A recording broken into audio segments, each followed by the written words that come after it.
A very good morning to everyone. Welcome to Curtin University, Dubai. My name is Zainab and I will be your host for today. To start off with, I want to run you through the agenda for today. So first, we would be starting with a short campus tour video of Curtin University, Dubai. And then we will move on to a short presentation on Curtin. We would then have the student life experiences that is being discussed by Kani. We will be having two panels. One is the student panel and then the faculty panel. And we will end with the admissions Q&A. So we will begin with the campus tour video that we'll play for you now.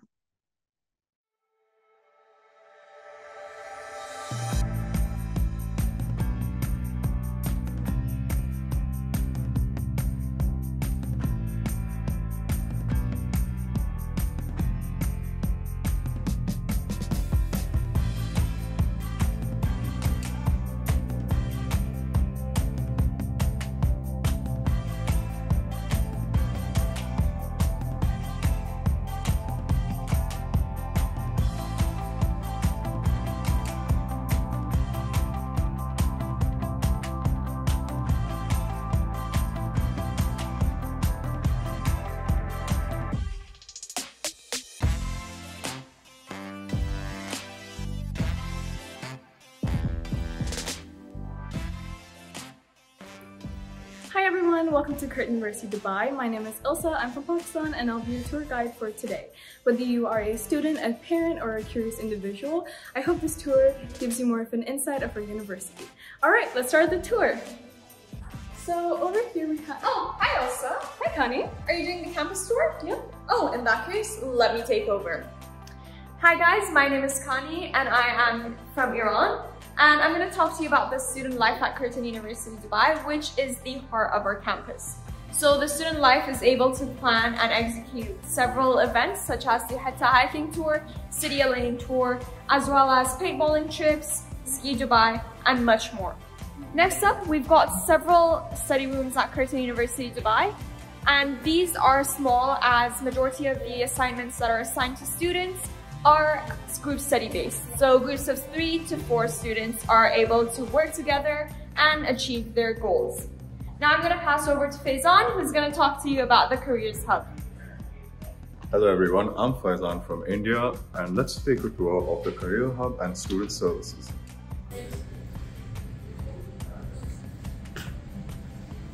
Hi everyone, my name is Kirtina and this is our Careers Hub.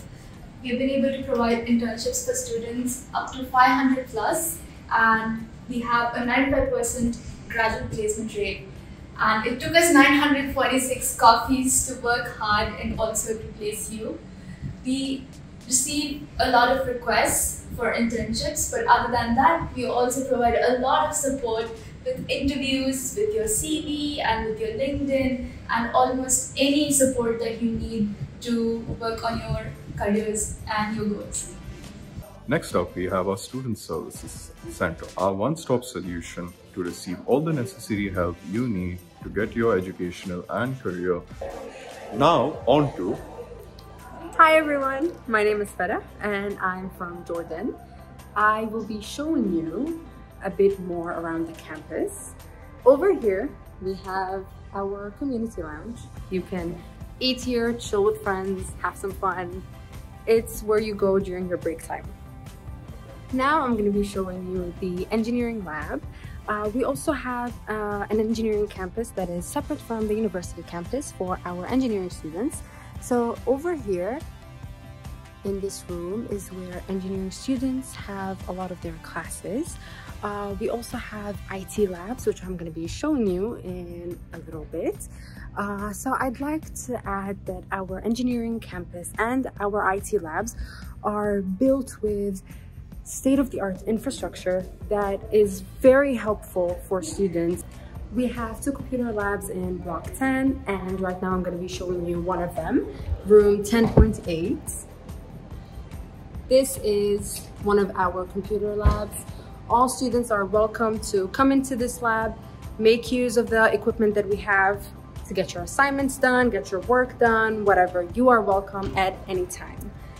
Right now, I will be handing the phone over to Jasmina so she can tell you more about our campus. Thanks for passing. Hey guys, I'm Jasmina and I'm from Uzbekistan, and today I'm gonna show you guys our library over here. This is our library coordinator who's responsible for all the books, and this is our library section. So our library actually has one of the biggest online resources here in UAE, and our library is a perfect place for all of our students as they can study, they can do their projects, and they can reunite their friends. But you also have to be quiet in the library, so anyways, our library has a lot of things. So we have a lot of books on different themes such as space, astronomics, physics, business, and so on and so forth. So our library has a great choice for those who are willing to read or those who are just interested in reading magazines. Anyways, thank you so much for being with me. I'm gonna pass this over to someone who is gonna introduce you guys next part of our campus. Thank you, Jasmina. Hi, my name is Shamir and I'm from Japan. Here in the admission section, you can find personal assistance covering your financial aid, scholarships, and smooth transfers to and from universities. Now over to... Hi everyone, my name is Mariam and I'm from Iran. Right now we are in Block 11. We are in one of the classrooms, and as you can see, our classrooms are designed to be smaller. This was intentional so each lecturer would get close to the students and they would know how to assist them properly. And as you can see in this classroom, we have round tables. This is for group work, have more interactive sessions with students. Everyone can chit chat and discuss what's happening. And because the tables are round, not everyone will be able to see the main board. To avoid this problem, we have implemented 3 projectors here, so everyone can see what's happening, what are the lecture slides, and to basically keep up with the pace of the class. Hi, can I take over? Sure. Thank you for that, Maria. As my name is Rajab Shahzad, I'm from Pakistan. I'm studying IT at Curtin University Dubai. I'm a first year student. Unfortunately, we're closing in at the door. Here you can see our hall. We're walking down the hallway to the recreational facility where you can play all bunch of games. It's very fun. We have this room here where you can play board games and everything. That's another facility, and we have now made it to the recreational room.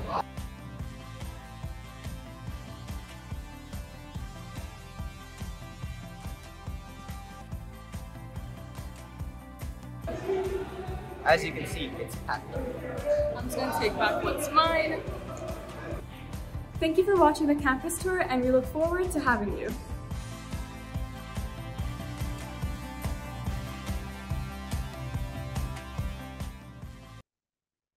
I hope you all enjoyed that short, well put together video by students, our current students here at Curtin Dubai. And now we will be moving forward to a very short segment, which is basically about Curtin Dubai, where I will take you through our campus and Curtin University. So Curtin is ranked in the top 1% of universities globally as per Academic Ranking World Universities 2023. All of the courses that are offered here in Curtin Dubai are accredited by TEXA, which is the National Quality Assurance and Regulatory Education for higher education here in Australia. In Dubai, we are licensed to operate as a higher education institute by Knowledge and Human Development Authority under the governance of the Government of Dubai. At Curtin, the students are given opportunity of experiencing at least one teaching period abroad in any of our other campuses located globally without an actual increase in their tuition fees. We also do offer transfer opportunities to our students to complete their study period in any of our global campuses in accordance to the local fees of the campus of their choice. Another interesting fact that I would like to stress upon is actually that the current students here at Curtin Dubai come from more than 75 different nationalities. And that itself would talk a lot about the culture and diversity that we have here at the Curtin Dubai campus. Moving on, so for a new university to be assessed, For a new university to be assessed and ranked in Dubai, it requires a total of 5 years of successful operation. And we would be proud to announce that actually Curtin Dubai was awarded with a 5-star rating in its first year of eligibility by KHDA. So these are the measures that KHDA use based on which you would be given a 5-star ranking. So the categories are as follows. You have the teaching standards, employability, internationalization, research, facilities, program strength, inclusiveness, and environmental impact.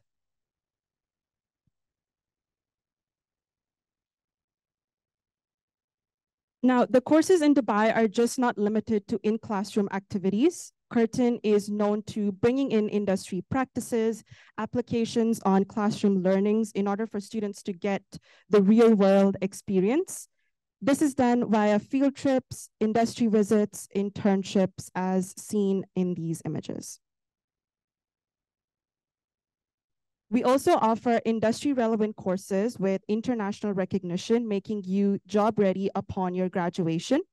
The courses are regularly reviewed by industries, businesses, and governments, ensuring that the courses that we provide you are actually designed for the global markets of today.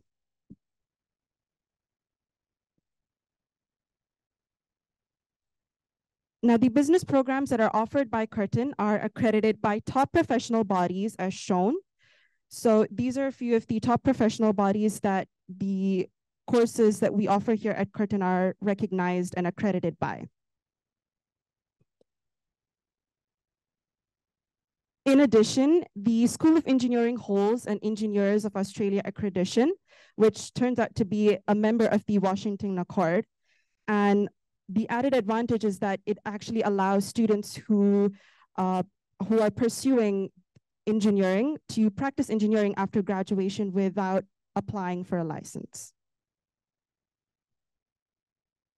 At Curtin, we ensure that each student is able to have seamless academic progression throughout their university life. And we have a team of dedicated members here at the campus who are responsible for the seamless journey, right from whether it's research support, whether it's academic support programs, to concluding solutions and academic challenges that are faced by students. When it comes to student life, apart from academics, we organize and develop vibrant activities and events that help enhance student life experience at Curtin Dubai. So these are some of the few activities that we've had over the years. We've had several outdoor and community service activities, more of which would be talked about by Kani, our Student Council Communications Officer, later on during the day.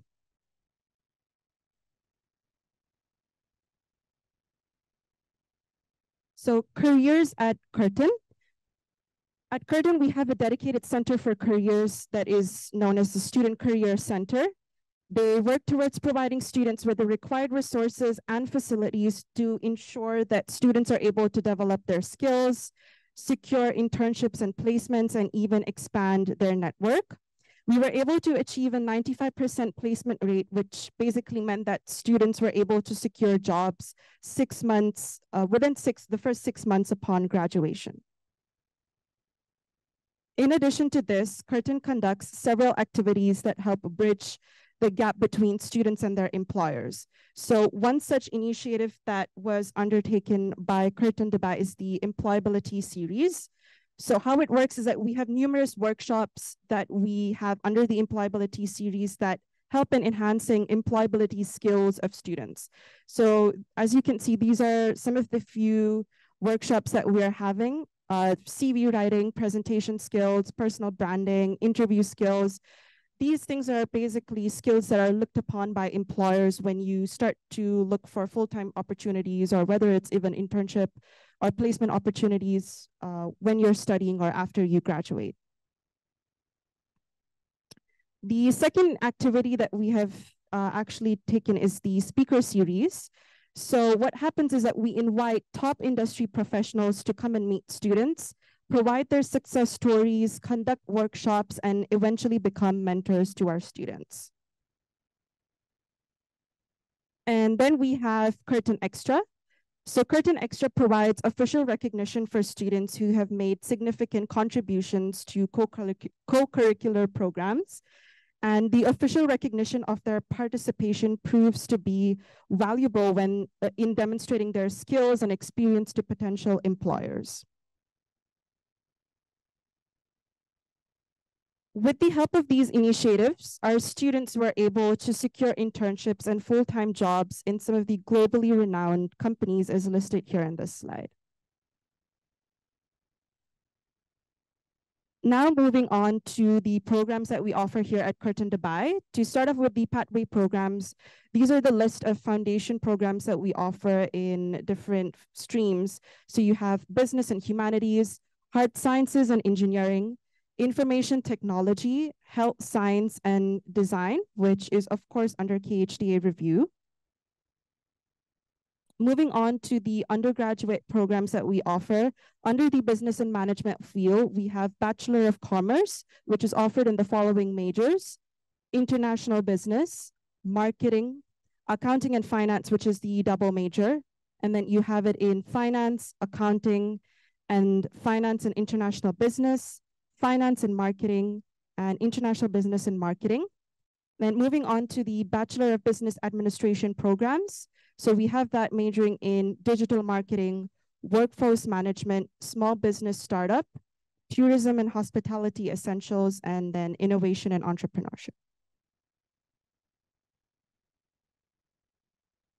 See, under the area of engineering, we have a Bachelor of Engineering honors in mechanical engineering.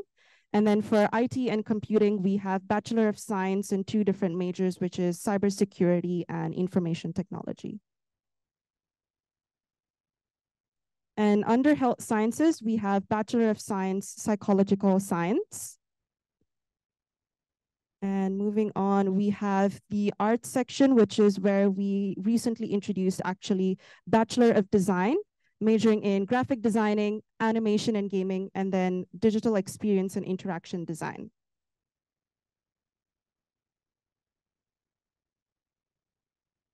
As far as the postgraduate programs that we offer here at Curtin Dubai, so we have the Masters of Business Administration and International Business, and then Masters in Engineering Management.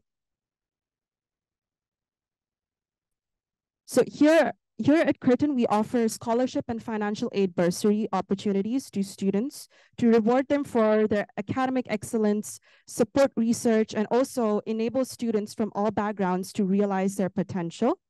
So these are the different student fundings that we provide here at Curtin.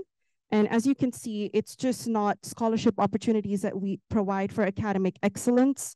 We do provide financial aid bursaries, sports scholarships, alumni grants, women in engineering grants, and so on. Apart from this, we recently introduced what we call industry-backed scholarships. How it works is that a qualified student will receive a letter congratulating them on the funding endorsed by the organization, in addition to the scholarship letter from the university. They will have the opportunity to meet the senior team from the organizations listed. There will also be an opportunity for them to send across their CVs to the HR teams of the organization. And if there is a successful meeting or interview, they can be given internship or placement opportunities with the organization. As we come towards the end of the presentation, you may be thinking, why Curtin? Why Curtin? Why choose? If so, Curtin, why choose Dubai? So firstly, these are a few pointers that I would like to raise to answer the first question, that we are a highly ranked and Western comprehensive institute. The programs that we offer are in classes of smaller size that helps us and provide undivided attention. As mentioned above, we do facilitate employability. We do help and enhance employability skills of students here at Curtin with the help of Careers Hub and the employability programs. Our part-time options allow students to be flexible and give more time when it comes to work and study. We have research active faculty where students are able to get access to unlimited conferences and other opportunities. We provide scholarships, bursaries, and financial aid that will help support your education, but also help you in realizing your potential. We are having a 95% placement rate and also help students get golden visa for their academic excellence. Moving on to why Dubai. So apart from Dubai being a tourist destination, Dubai is centrally located and is easily accessible. It has great amounts of infrastructure and amazing transport services that help you get around. And like I said, apart from it being a tourist destination, it has a population that is so diverse and has a lot of different cultures, endless activities, and a lot of cafes and restaurants that you can indulge in. It is also ranked the second safest city in the world and provides students with academically excelling students with the opportunity of availing a 5 or 10-year residence visa that is otherwise your golden visa. Now we come to the end of About Curtin, and we will be moving to a short segment. I hand it over to Connie, who is the Student Council Communications Officer, and she will be telling you more about the student life experience here at Curtin Dubai. Hello, everyone. My name is Connie, and I'm the Communications Officer for the Student Life of Curtin Dubai. And I will be discussing and explaining why student life is important for any university students.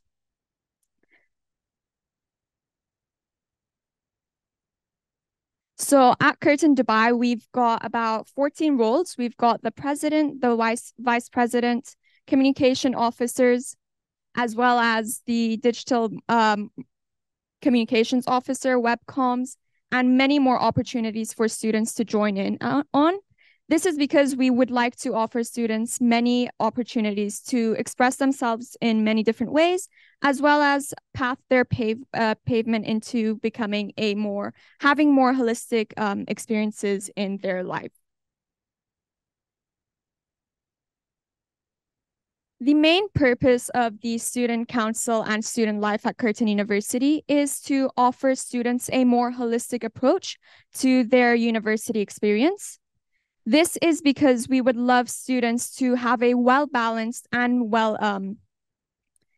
experienced university journey. In addition, students would be able to develop their leadership skills, interpersonal skills, and have the opportunity to join in on many different clubs and have industry experience. Moreover, when deciding on universities, students often look at the student council or the student life of that university. This is to be able to offer themselves a well-rounded university experience and holistic approach to their university journey. At Curtin University and at the Curtin Life, we also look at student well-being because studies can be very hectic, and joining student council and the student life, it offers students a way to de-stress. We do this via doing nature retreats, cat cafe trips, and fitness day, which comes in under the Fitness 3030 of Dubai, which helps UAE become the most active city in the world. So here are some images in which students have been able to develop their mental well-being and experience a more fun university experience. Next up, at Curtin University, we offer many different clubs and societies as well as sports so that they're able to have a fun university life. These include, but are not limited to, Gamers Club, Book Club, which comes under UAE's vision of Year of Reading, as well as new clubs such as Photography Club, Anime Club, Theater Club, and much more. Over here, you can see a couple of images of the clubs that have happened in the past. And students are able to network and gain a much more fun experience in their university. So when you've got a stressful week, you can join in on these clubs and have a fun time with your friends.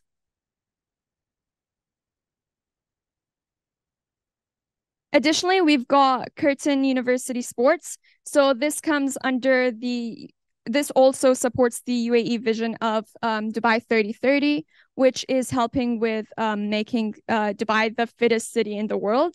So we offer clubs such as football, swimming, basketball, badminton, volleyball, cricket, table tennis, and much more. Moving on to the Curtin events, we offer both on-campus and off-campus events, such as going to Bounce, which is a fun, de-stressing activity for students, as well as keeping them active. We offer the Abu Dhabi trip with the book club, which supported the UAE vision of Year of the Reading, which was in 2023. We also have the Curtin Fest, in which students are able to experience and find out which clubs they actually want to join and potentially meet new friends. We've got the Hetta hiking trip, in which students went to Hetta, which is close to Dubai, and we did a hiking trip on and visited some monuments in Hetta. Additionally, in relation to the Year of Giving, we do offer fundraisers and donation drives to make students have a more empathetic approach to life. So we've had the Eid donation drive, Pinktober, in which we support with breast cancer awareness. We've got epilepsy awareness, and many more events in which we support with raising awareness as well as donating to such drives. Additionally, if you guys would like some more information on how the student life is important to a university career, you can contact us either via email, message us on Instagram, WhatsApp, or Facebook.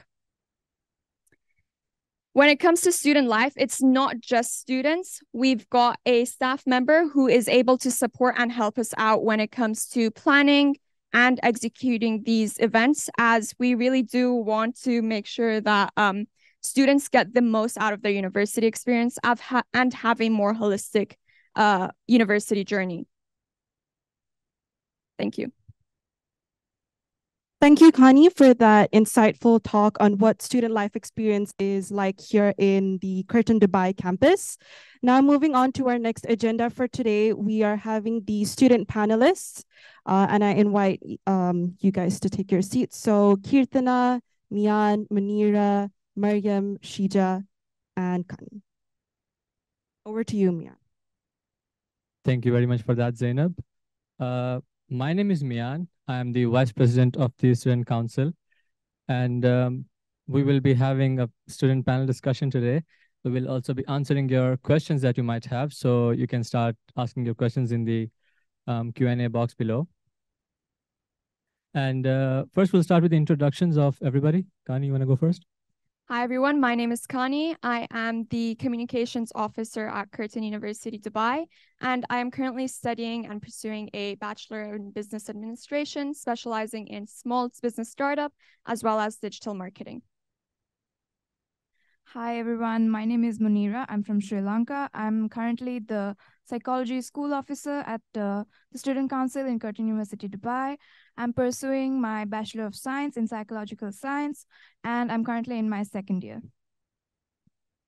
Hello, I am Shija, studying in my final year of Curtin University, Dubai, and in Mass Communication and Marketing. These majors helped me get industry-relevant experience, so I am also interning in TAG, Transnational Academic Group.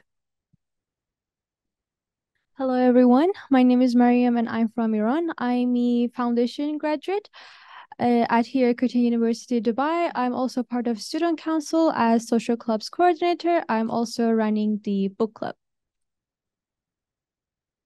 Hi, everyone. My name is Kirtana, and I'm the recent graduate of Bachelor of Engineering, Honors Mechanical Engineering program. And the best part of the degree was having the practical experience in meeting astronauts, being part of the top conferences in Dubai, and I really enjoyed that experience. Apart from that, I've also been part of the student council for almost 4 years in various roles as engineering school officer, vice president of the student council, and as well as the president. And I've had a really diverse experience on campus, and I'm really excited to talk more about it in the panel. Apart from that, right now I'm currently working at the Career Hub as the placements officer. Enjoy supporting students with any queries that they might have, and also showing them the resources, and it's very enjoyable experience. Thank you for that.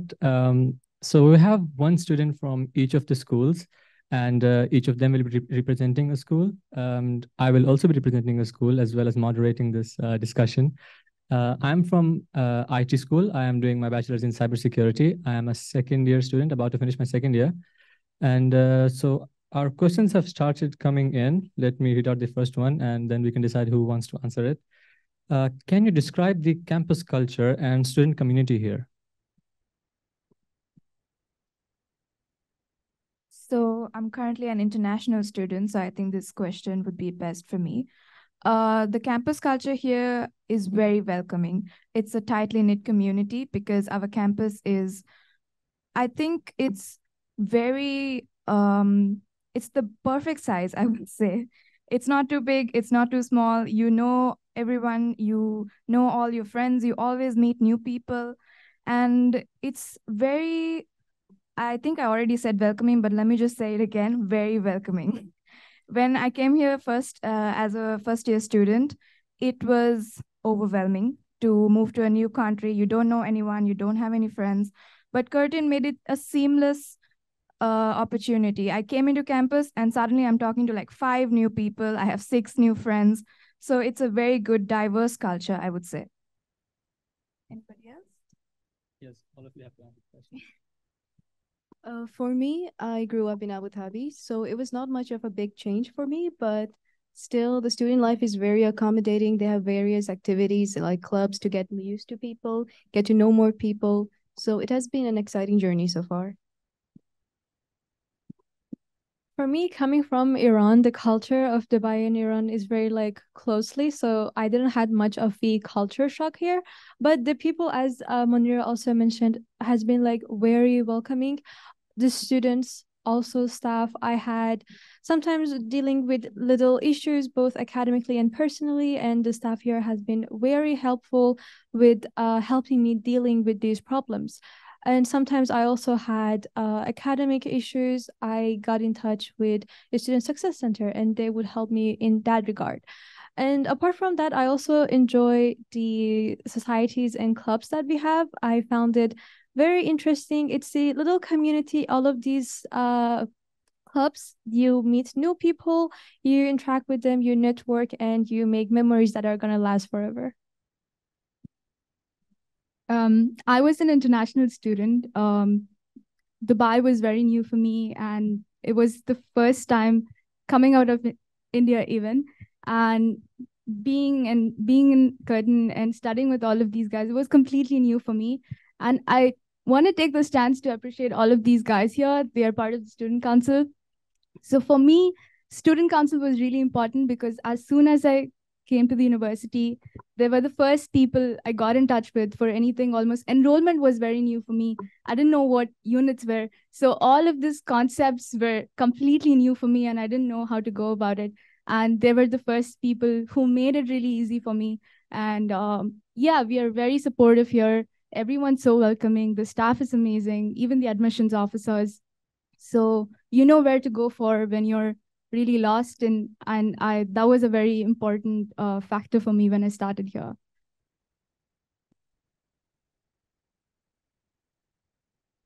For me personally, campus culture is very important, and it was one of the main reasons I picked Curtin.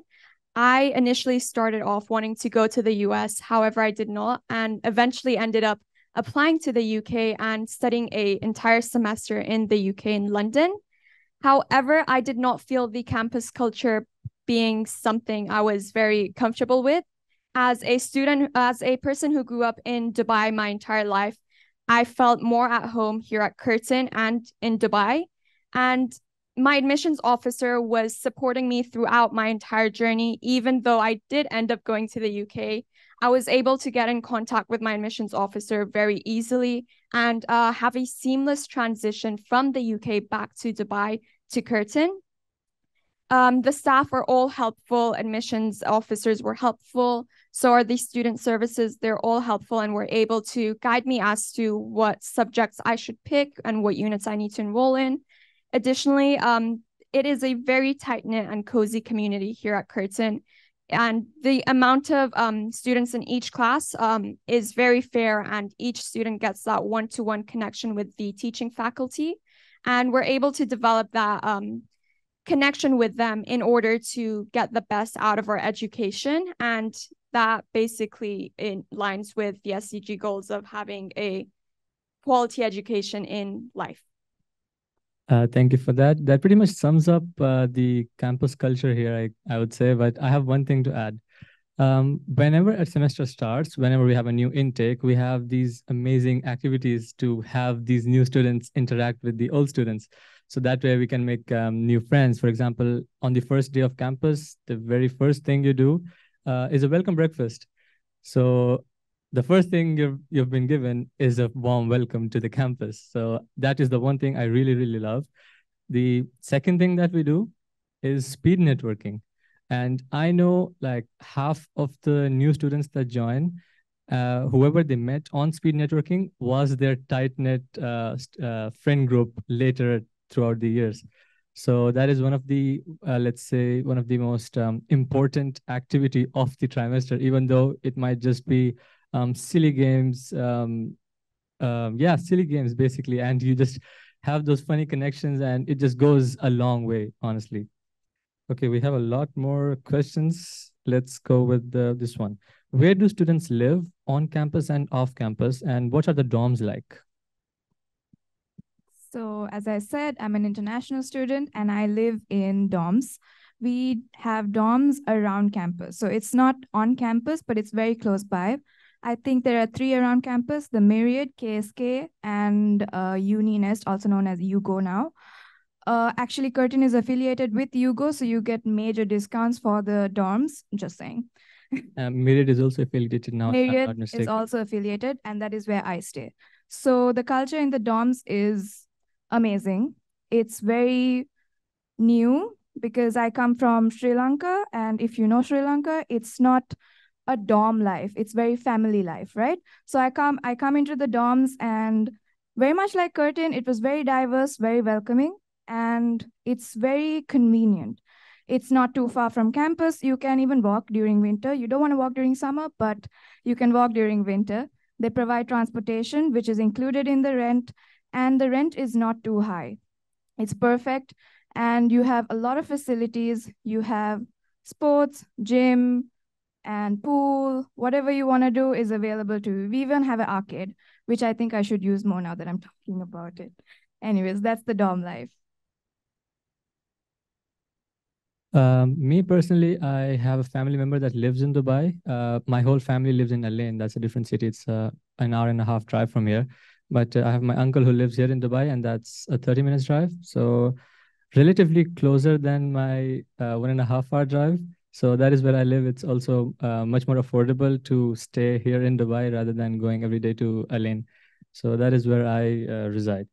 Moving on to the next question. Can you all describe your journey in detail? I like this question.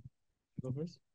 So I've had the most international university journey, I would say, I think. I studied in Dubai my entire life and I grew up here. And when I was completing my IB diploma, my university counselor would I wanted to go into the US for university. However, I did not end up going there despite applying and enrolling to the university I chose. There are different reasons for that. But then because of that, I decided to apply to the UK during clearing. I went to a university in London. I stayed there for 1 semester only because it was a huge culture shock to me, and it was not something I was very comfortable with. I would say the main reason for that is because as an individual who grew up in Dubai, I've got a lot of friends, and it's also close to back home. Additionally, I've got a lot of opportunities here in Dubai, in my opinion. And after staying in London for about 1 semester, I decided to transfer back to Dubai to Curtin University.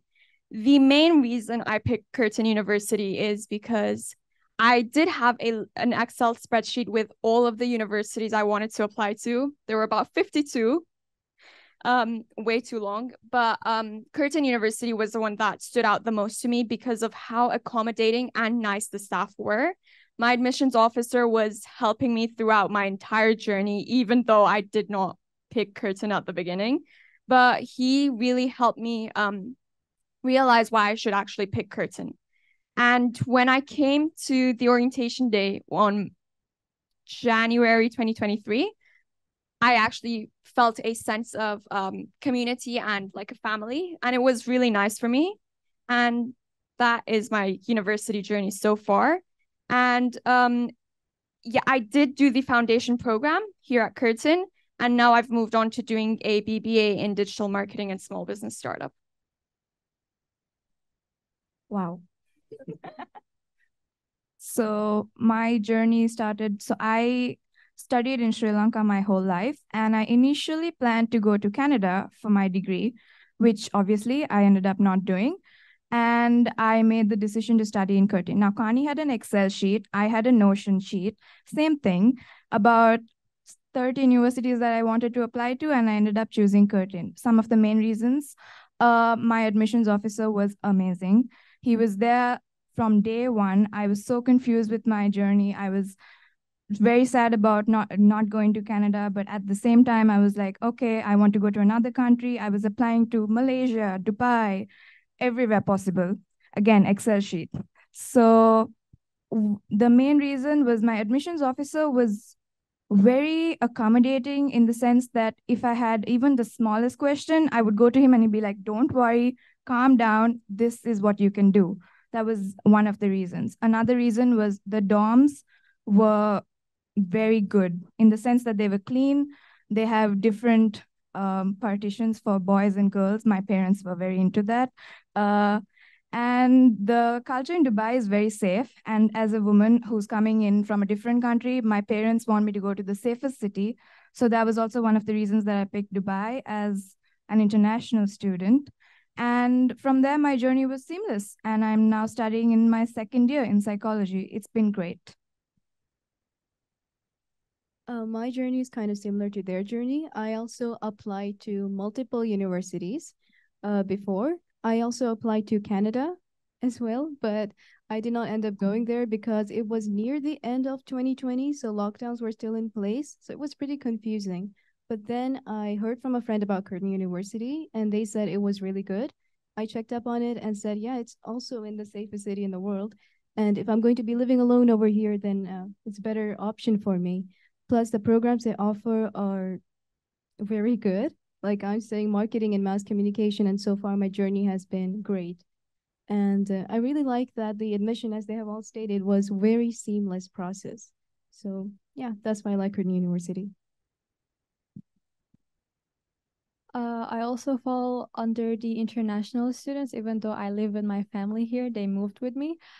Growing up and raised in Iran, I finished my high school and then decided it's time to go abroad. Dubai was the one and only option for my dad as because of his business and also how safe and convenient Dubai was for us. Well, when I was looking for universities, I was intentionally looking for Australian universities. So at the same time, I'm communicating with all of these universities, and my administration officer was the one who was like available to communicate with me whenever that I would send an email. The silliest questions that I would have, she would answer it promptly. She also along with my offer letter, I also received a merit-based scholarship that was also more convenient for me to move here along with my family, my little brother. Another thing, while I was looking more deeper into Curtin University, I found out about the Curious ranking and also the KHDA 5-star that Curtin received from it. And all of these combined made me to choose to come to Curtin University. And upon from that, coming here, having the orientation day after on the all week, which lasted for 2 weeks, Mian mentioned about the speed networking and how we made friends that last forever. That is true. And the people that I met in speed networking ended up being my classmates as well. So that just made us like breaking the ice and staying good friends up until now that I have finished foundation. Some ended up in different universities. Some are my classmates right now in IT. So all of the good memories and waiting for much more. My journey is going to be quite hard to summarize within few minutes because it's 4 years worth of stuff. But I'll be really quick. Unlike them, I didn't have any Excel sheets. I was so reliant on my family helping me out understand universities here in Dubai because I was back home. And what was interesting to me was the fact that I could be with my parents in Dubai, but get an Australian degree was cool aspect about the degree. And the admission process was very smooth. My parents had a chance to speak to the engineering faculty, and the labs were amazing. It felt really promising.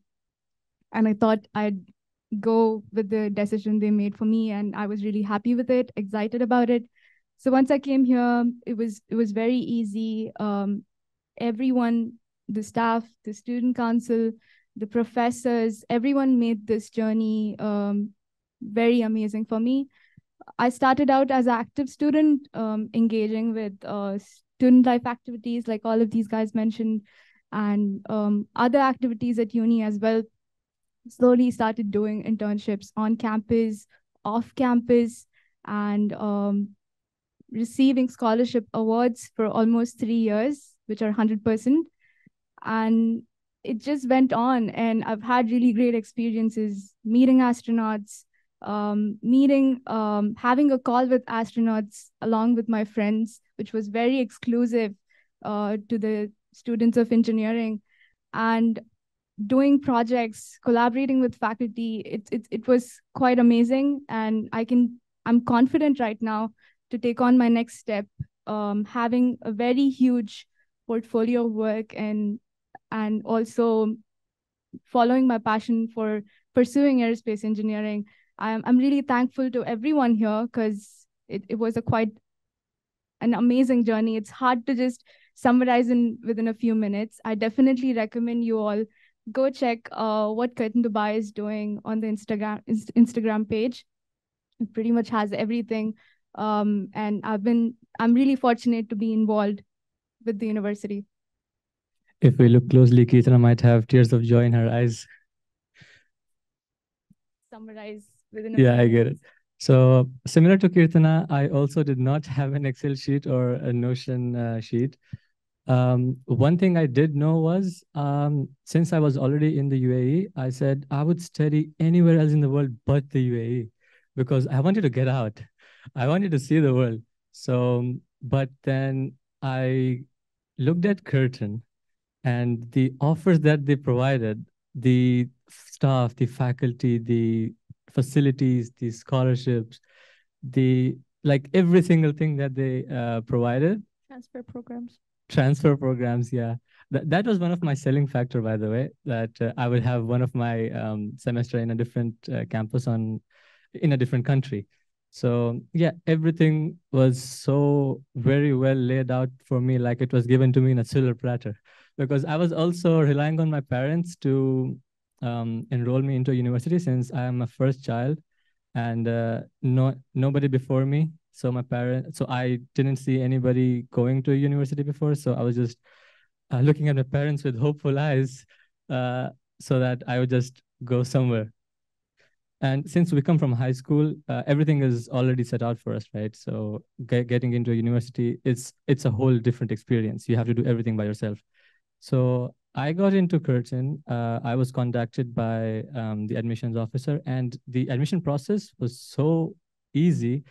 From the day I got my results, within a week, I was at Curtin. So yeah, that was kind of mind blowing for me. I didn't think it would be that simple. I still can't wrap my head around it because I saw all my other friends and they've been applying for months. Some even took a gap year because they couldn't really secure a position. So yeah, then I got into Curtin. I got 1 trimester of foundation. I did only maths since I didn't take maths in high school, and it was one of the requirements for the majors that I wanted to take, which was cybersecurity. So I took 1 trimester of maths. Then I was presented with the opportunity to be in the management team of one of the clubs that was just starting out, which was the tech club. Then I rose to the ranks of tech club, became the vice president, was on track to become the president of tech club. But then I joined the student council. And one of the rules in student council at that time was that if you're in the council, you can't be in the management team of any other club. So I left the tech club, I joined the student council, and I continued for a year in the council, and this is my second year in the council. Now I'm the vice president of the student council. Really, really privileged to be in this position. It's very exciting to see all these new students coming in with all that hope in their eyes. They come to me and asking me, how do I join the student council? And then I say, we just started the new tenure. Give us a year, right? So yeah, so it was a whole a big journey for everybody here, not just me. So as we can see, we have a long way to go. We just started out, and we have our whole life in front of us. We have a lot more questions. Let's see. How accessible are professors, and what is the student to faculty ratio like? I think we touched up upon this, but we can still summarize.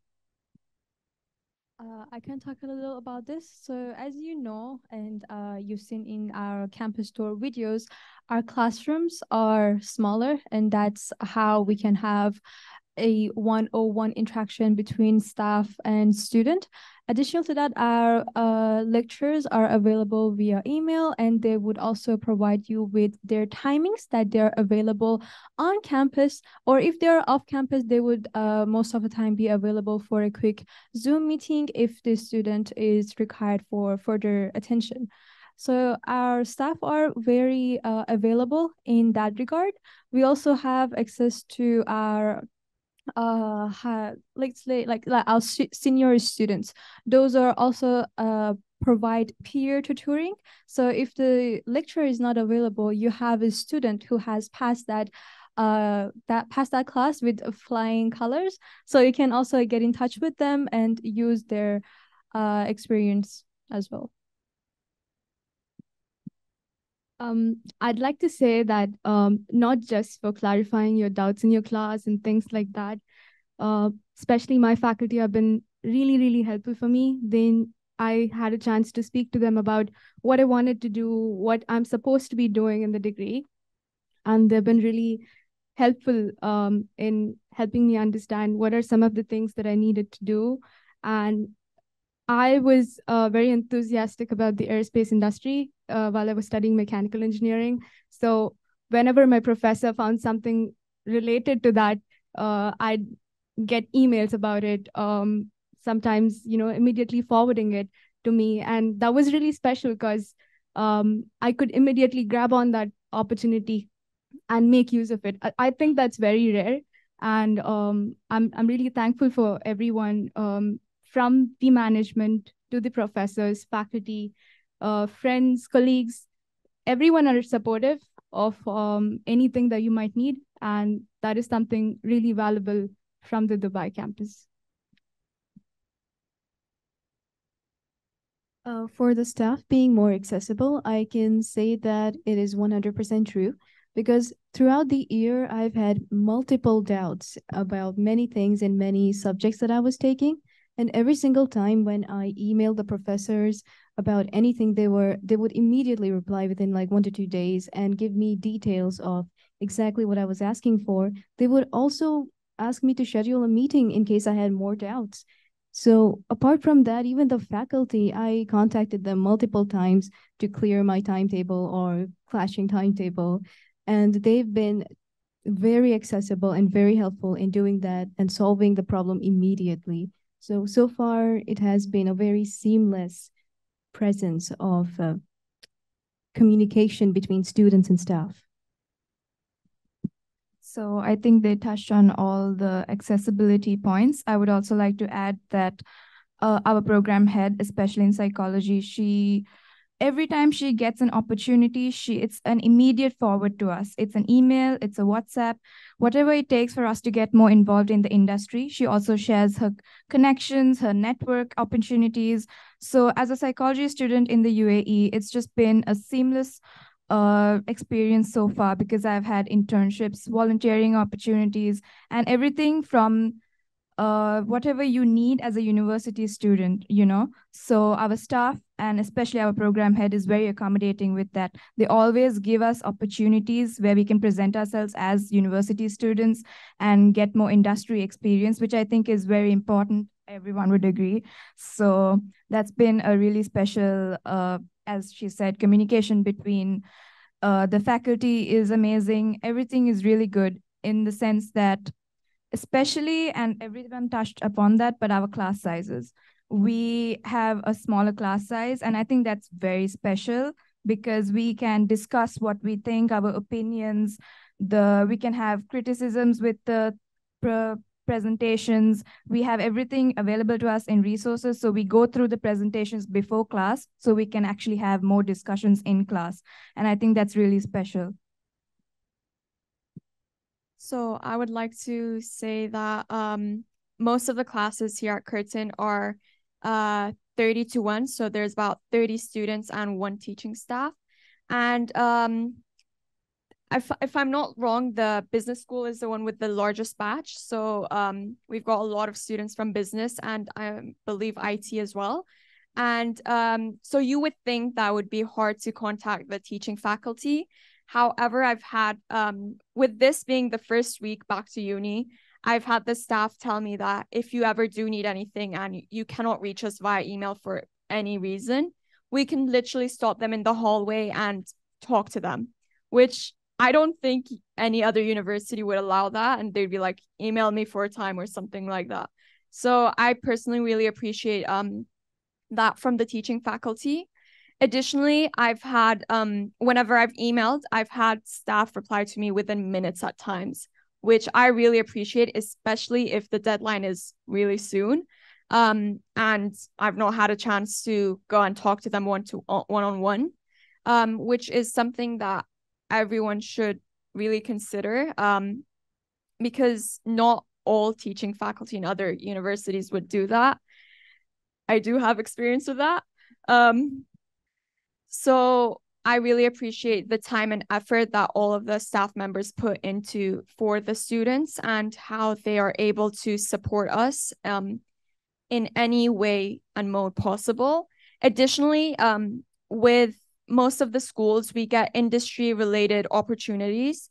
So the staff members would recommend you or give you that opportunity to go into a specific industry or a volunteering event in which it enhances your CV and your employability, which is really important in today's day and age.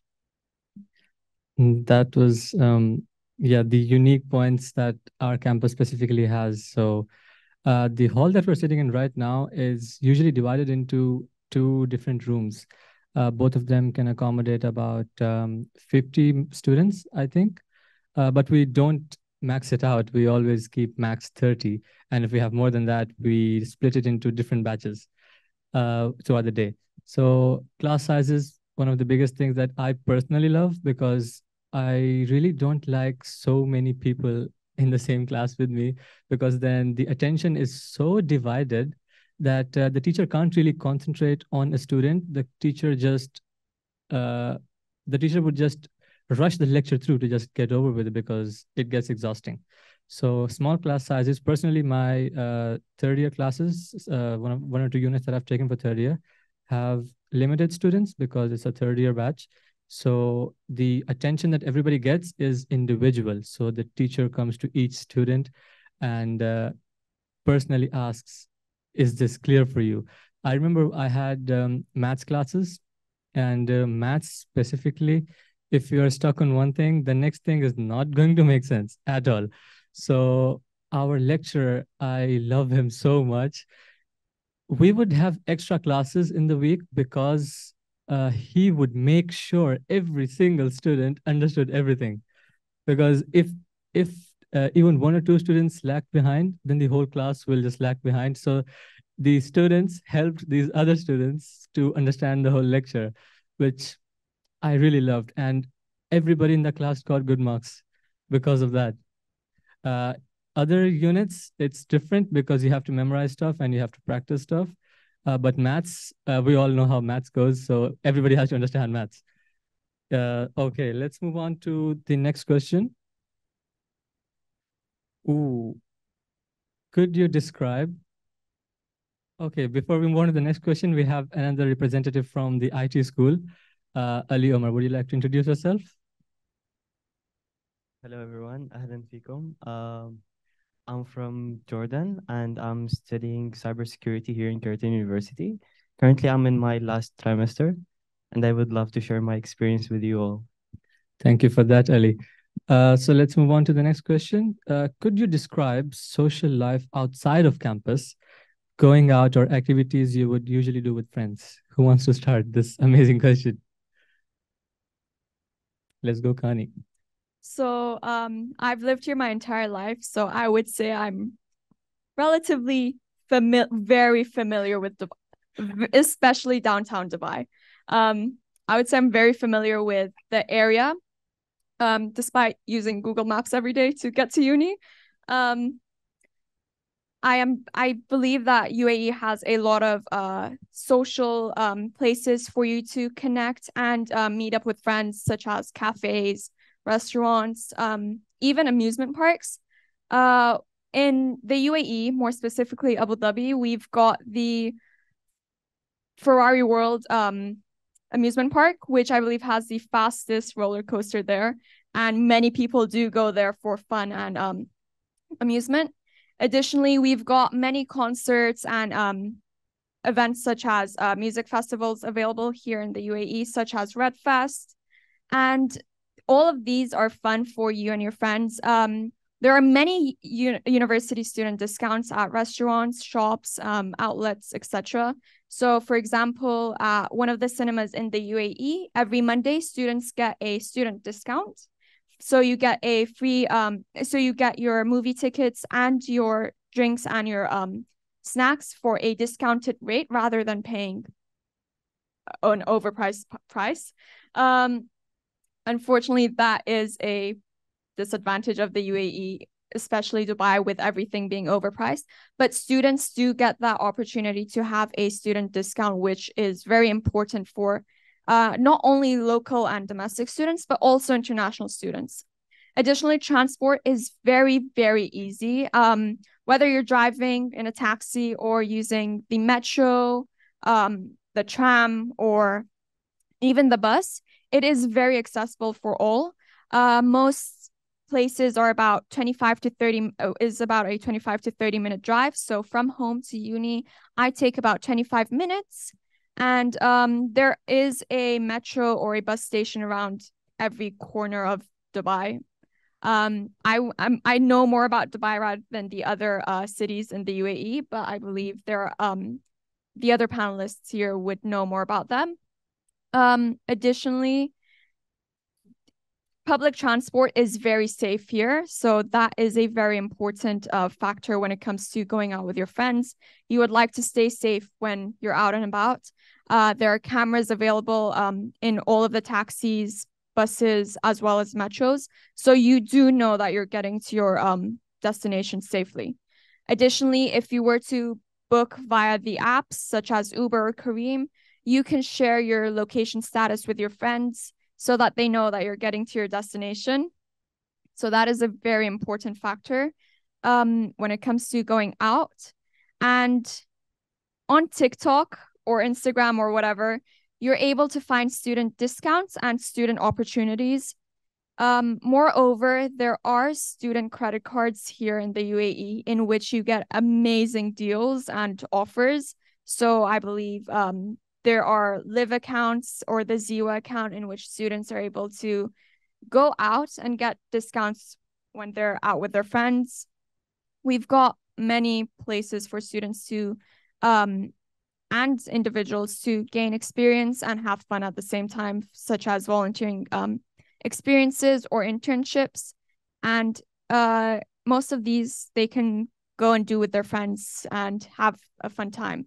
And with Dubai being a hot country, you can go to the beach all year round. I wouldn't suggest you going in the summer. It's too hot. But it is fun either way when you're with your friends. There are food trucks available at most of the beaches and you can get there easily. So as I said, I live in the dorms.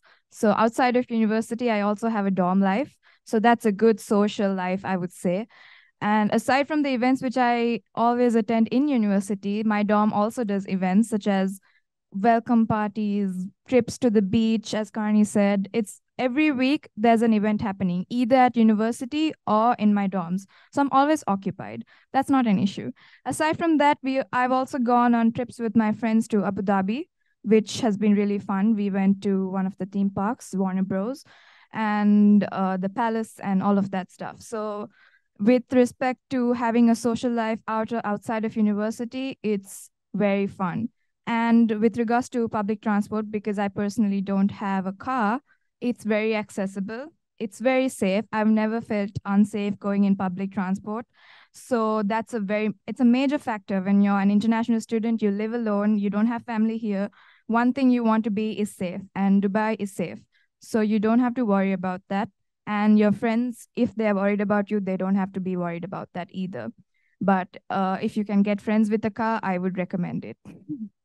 And yeah, aside from that, it's been great. And dorm life is great. Social lives in dorms are very, very chaotic, but it's an amazing, amazing experience so far.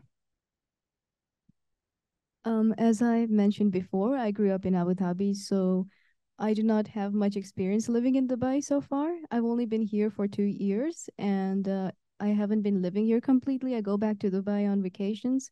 I mean, Abu Dhabi on vacations. So I'm not really sure about the student like outside of university life over here. But so far, my experience has been very seamless and great because there's so many things to do in Dubai. There's like events coming on every now and then. Even Curtin University has many events, and I've participated in most of them. So even though I do not have much idea about the student life outside of university, I still get to experience it through university. And that's one of the great things living here. Social life in Dubai. As you know, Dubai is known for being a great, lovely tourist destination. Growing up in Iran, our vacation destination was Dubai. So before joining Curtin in Dubai for studying, I had explored most of the country. So there's like different programs, different attractions happening any time that you would think about. There have events that are catered for families, for young group of friends, even for kids, for your young cousins. There's something happening for everyone. So everyone would have a great time here. Regarding the transport and being it safe, I don't stay in Dubai, I stay in Sharjah. And this is for last year in September, our freshers party, great time.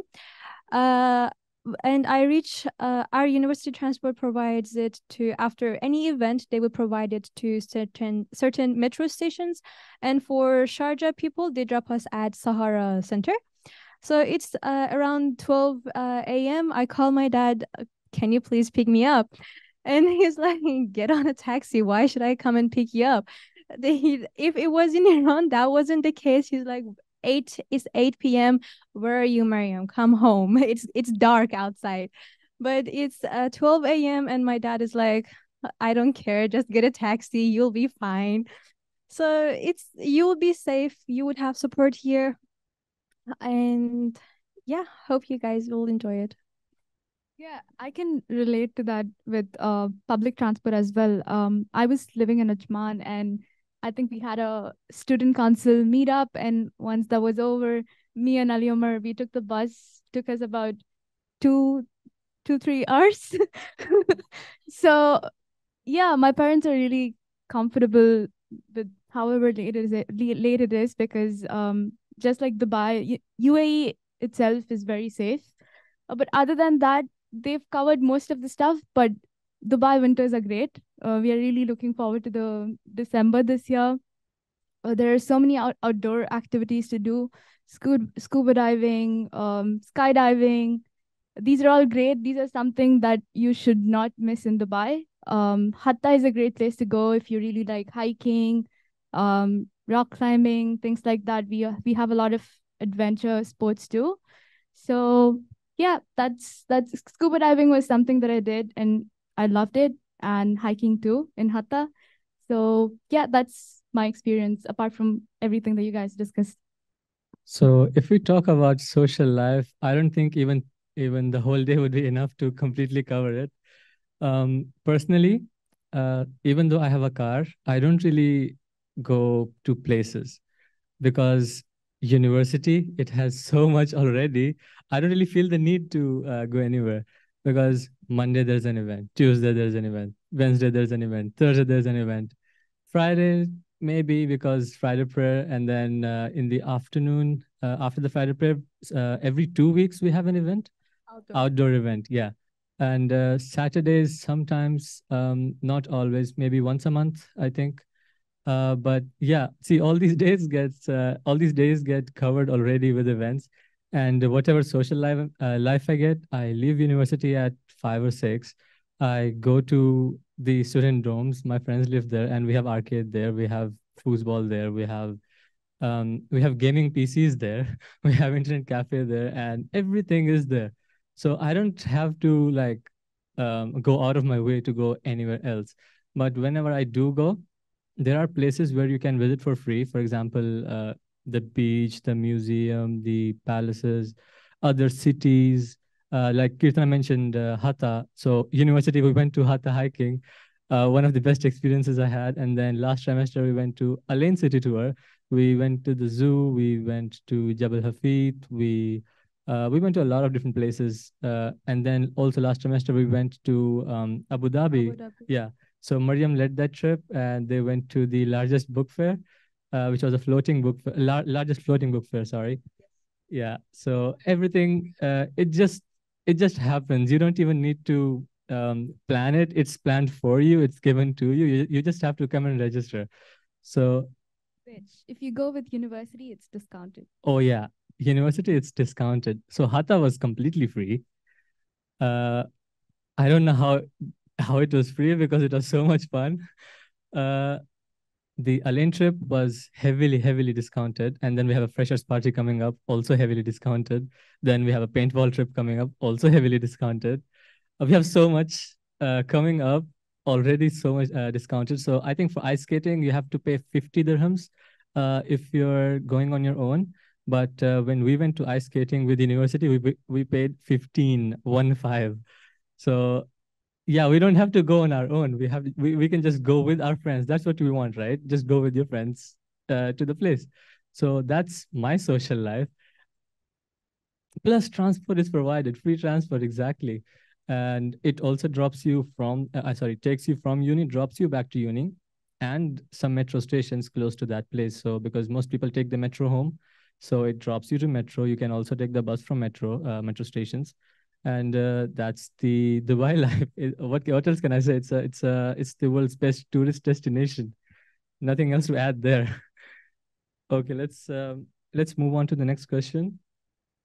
How does the university support students in terms of career services and job placement? Kirtan, I think that will be a good question for you.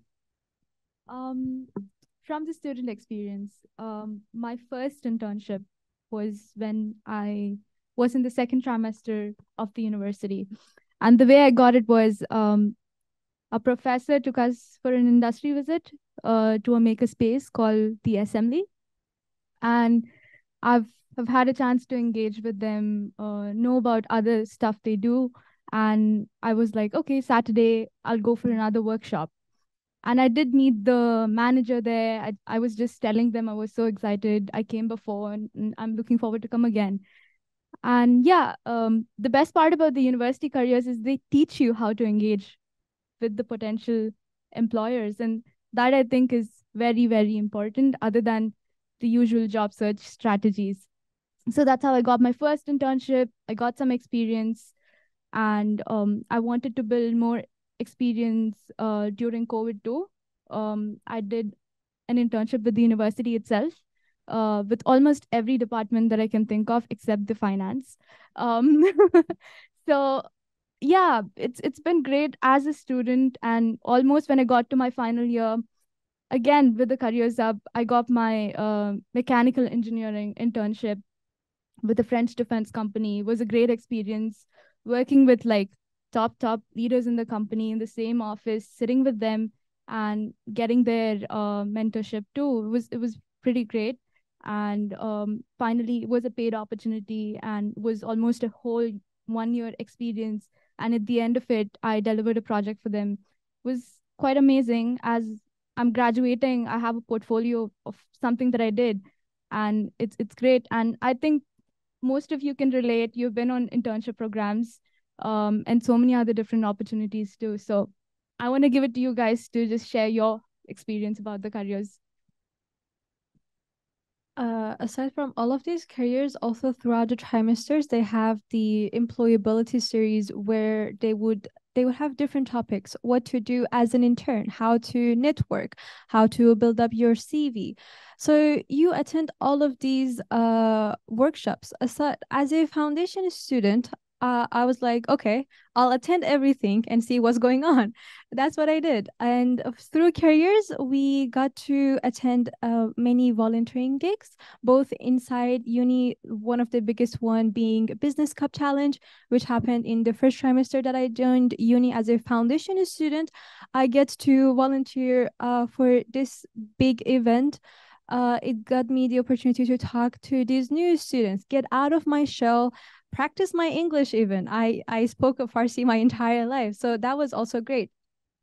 Also, again, through careers, I got to land my first internship with Student Services.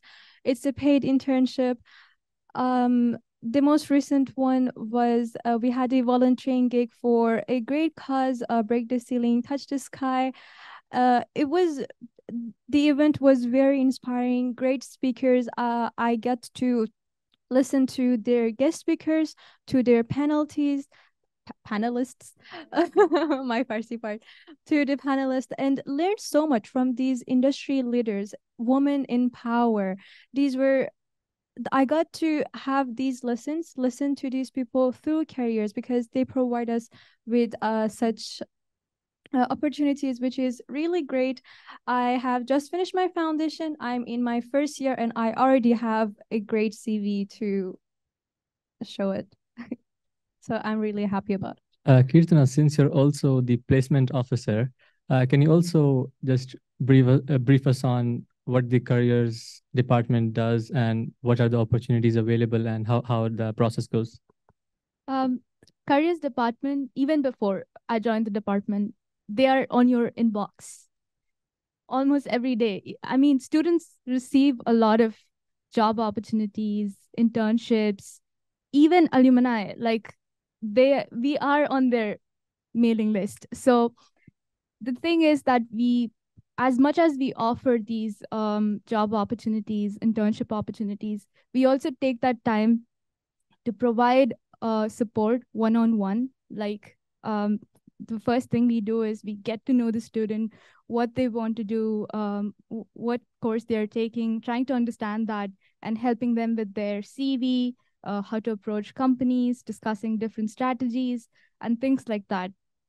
But other than that, we do CV, reviewing their CV, helping them with mock interviews, and also even taking professional headshots for their resume and also LinkedIn. So it starts right from the beginning to every possible thing that they can think of, writing cover letters, writing even messages for potential employers. We help literally everything that a student needs in order to get there where they want. And other than this, like you guys already discussed, employability series, all of these things. And Curtin Australia has been amazing too. They've provided a lot of tools that students can use, like VMark and 23 Things, Curtin Extra. All of these are great, but other than that, we also provide that one-on-one support that the students need from the Dubai hub.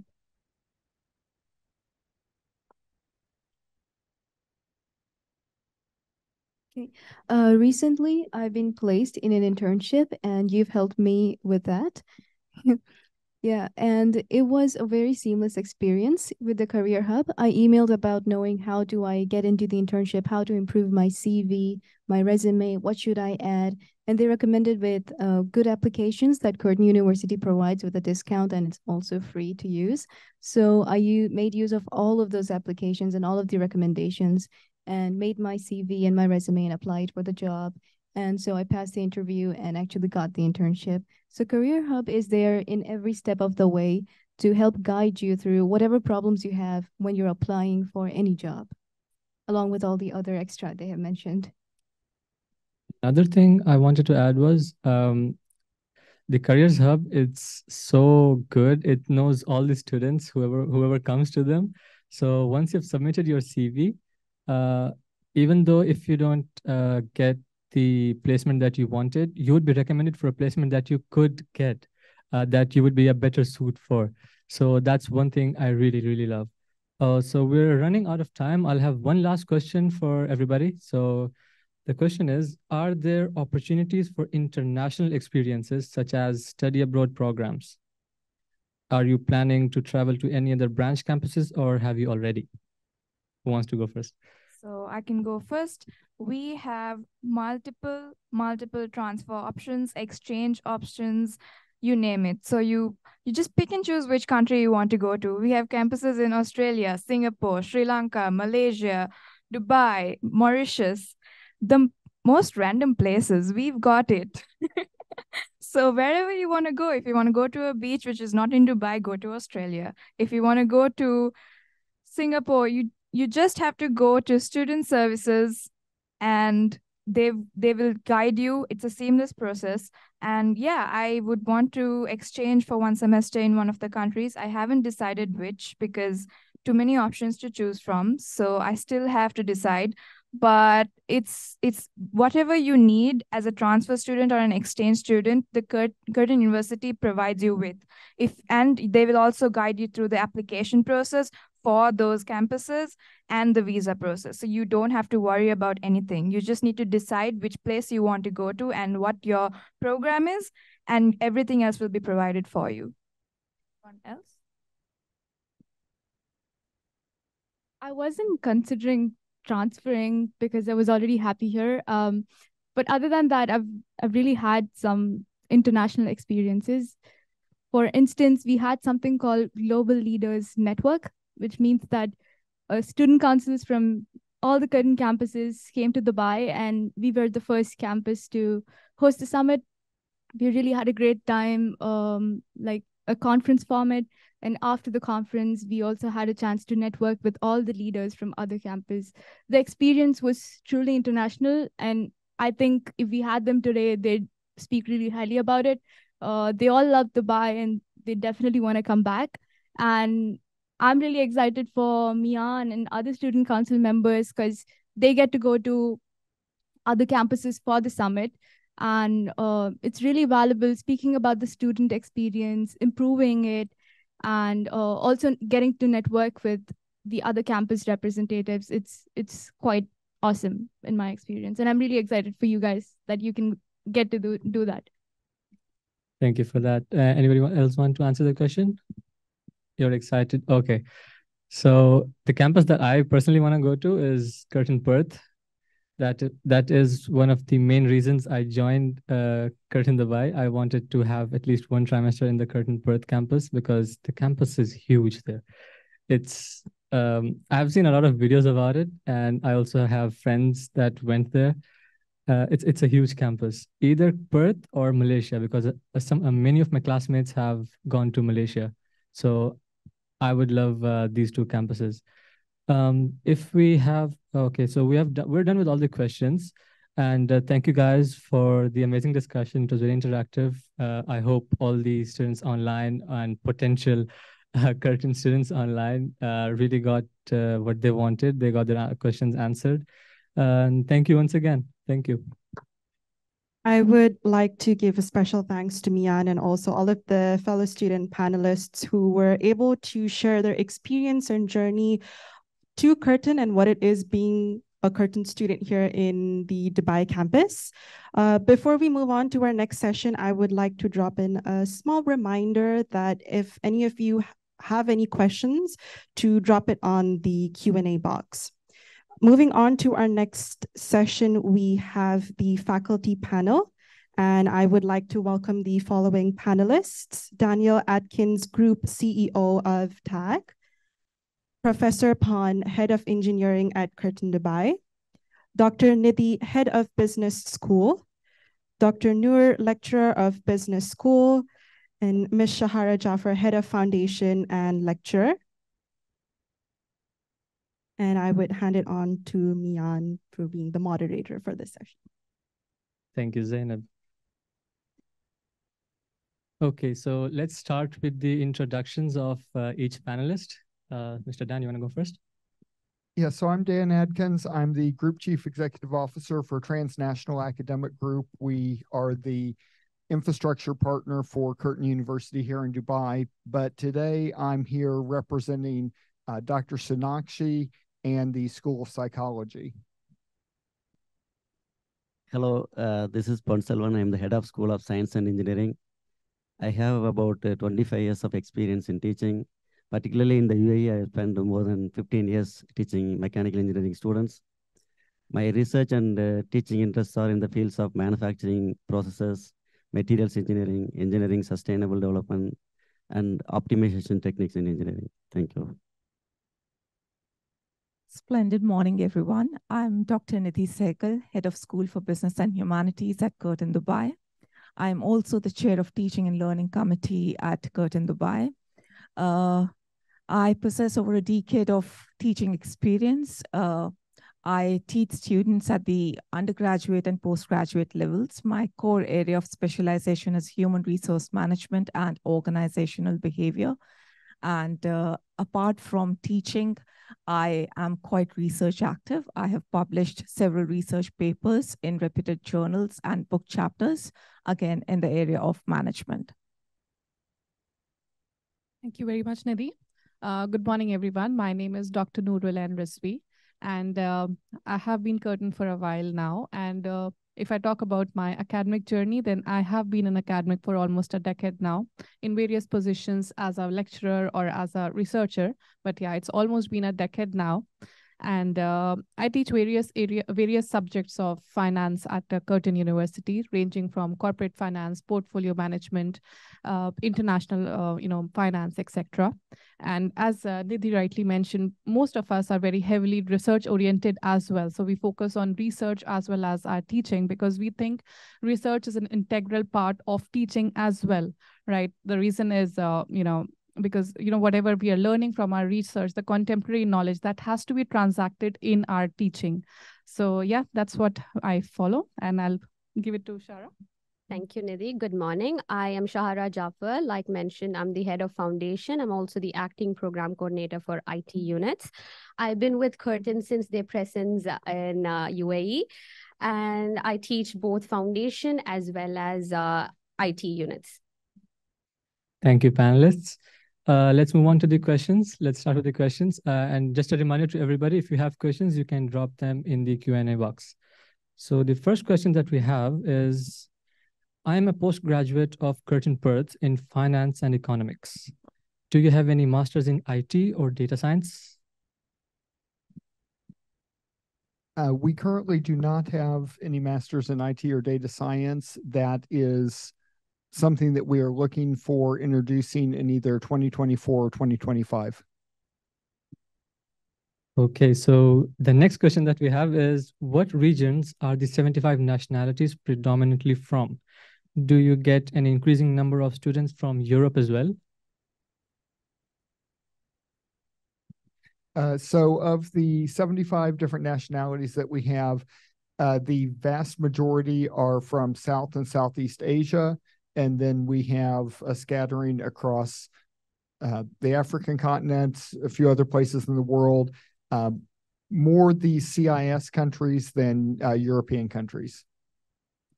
Me personally, as a student, I have, even though I'm a Pakistani, I don't have that many Pakistani friends in the university because there's just so much diversity. And my friend group includes Iranian, we have Sri Lankan, we have Mozambique, we have India, and so many more. If I just start naming, I'm just going to keep going, so I'll stop there. So the next question that we have is, can you share insights of the role, can you share insights on the role of IT in societal challenges and ethical dilemmas considering AI? And how does it align to the IT programs? Okay. It's a very good question. And currently, we do have a lot of dilemmas of if AI is good or is it not there. It is good in one way. At the same time, nothing too much is good. So if you use it in a way that we have to, we incorporate it in the classrooms as well. We inform them the good and the bad part of AI. Personally, I wouldn't say completely no for artificial intelligence because it is the future. It's just that we need to know how to use it. And here at Curtin, we start that from the foundation level as well. Since the last trimester, we are having 1 or 2 sessions on teaching the foundation kids how to use AI and how to professionally use them in education as well as in the organization when they graduate. I also know that in business also they started using that in the classrooms so that we prepare the students from the university itself so they understand how to use that when they graduate and go out there. So yeah. Anyone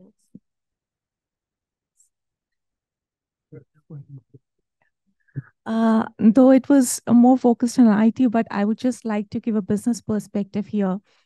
We cannot actually do away with AI. So when I teach human resource management, say for example, and we discuss how technology is touching every sphere of business, including human resource management.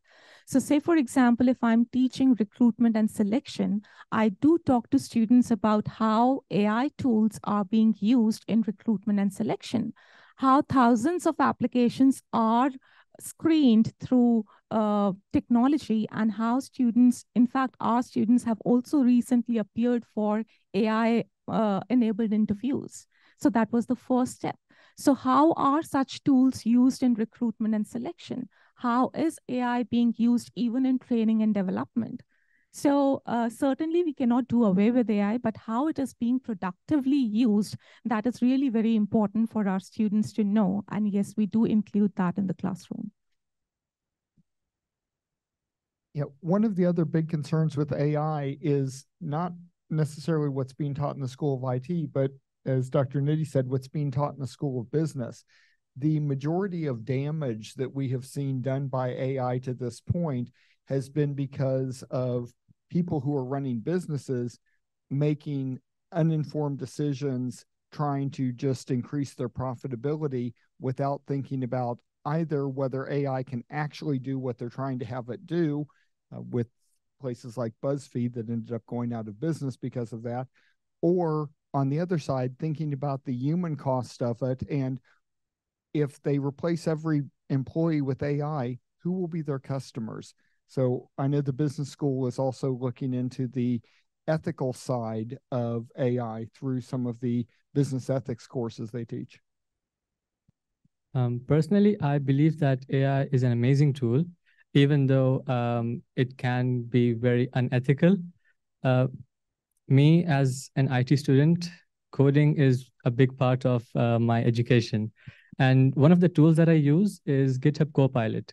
And this tool is such an amazing tool. It not only helped me with coding, it summarizes my code. Like, it doesn't do the code for me, but it won't give me the code right away as well. It won't serve it on a silver platter for me. You just have to know what you're coding, because in coding, if you're doing modularity, you have to know what you want to make modular. So if you don't know that, which means you don't know coding, and if you don't know coding, it's not going to give you the code. So that is one of the best things that I've used. And recently, I've started using Bing Chat, which is integrated into my keyboard.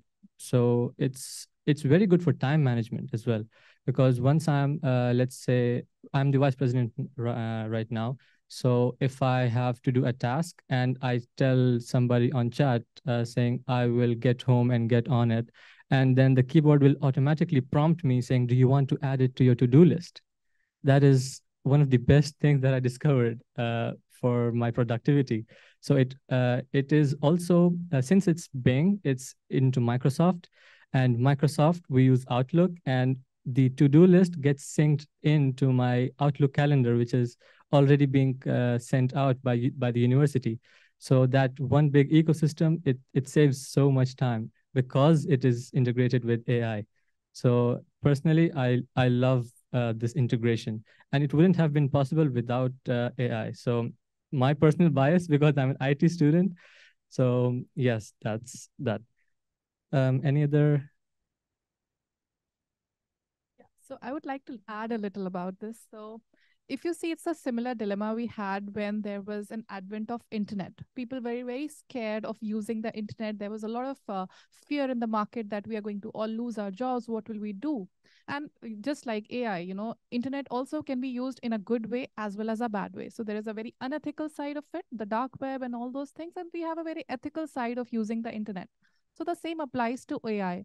It is up to us how we are going to integrate it and how we are going to use it.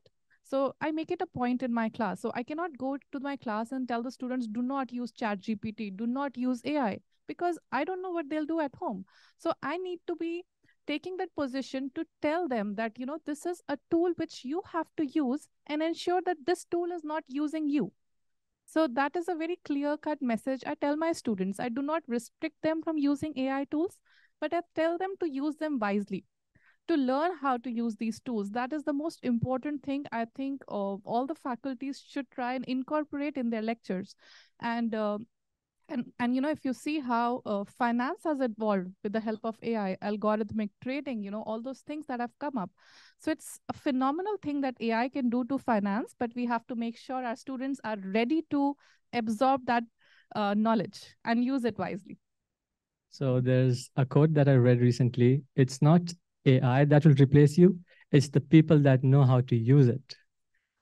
And I 100% agree with that. Let's move on to the next question. What are some key trends or emerging technologies in the field of engineering that students should be aware of and consider for their studies or future careers? Yeah, Curtin Dubai is currently offering a bachelor's of engineering in mechanical engineering. It's the broadest, largest fields in the engineering field. We have more than 36 different fields within the mechanical engineering. According to American Society of Mechanical Engineers, mechanical students after graduation can have more than 30 different options in higher education. The fields like design, manufacturing, aviation, automobile, aerospace, all the transportation system, automobile engineering, aerospace engineering, marine engineering, all these are branches of mechanical engineering. So since it's the broadest field, if a student wants to join in aviation, because it is a broader field than aviation field, they can join in mechanical engineering. While doing mechanical engineering itself, they can specialize in aviation. For example, we have a MOU with Emirates Aviation Services. While doing mechanical engineering, they can do aircraft maintenance training internships. We can also give projects in aviation related things. So they get a degree in mechanical engineering, but they will be specialized in aviation. Similarly, that applies to other fields also. Therefore, I think there are different fields in mechanical engineering. Yeah, I think that is exactly what Kirtana is doing as well. She has specialized in she has got her degree in mechanical engineering. But she has a lot of exposure in aerospace Yes, field. she's very, very into space. And so she's going to be doing her specialization in aviation industry. Do we have any more answers? Okay. So this question, all of the lecturers can answer. What teaching methodology do you use that will prepare me for running my own business?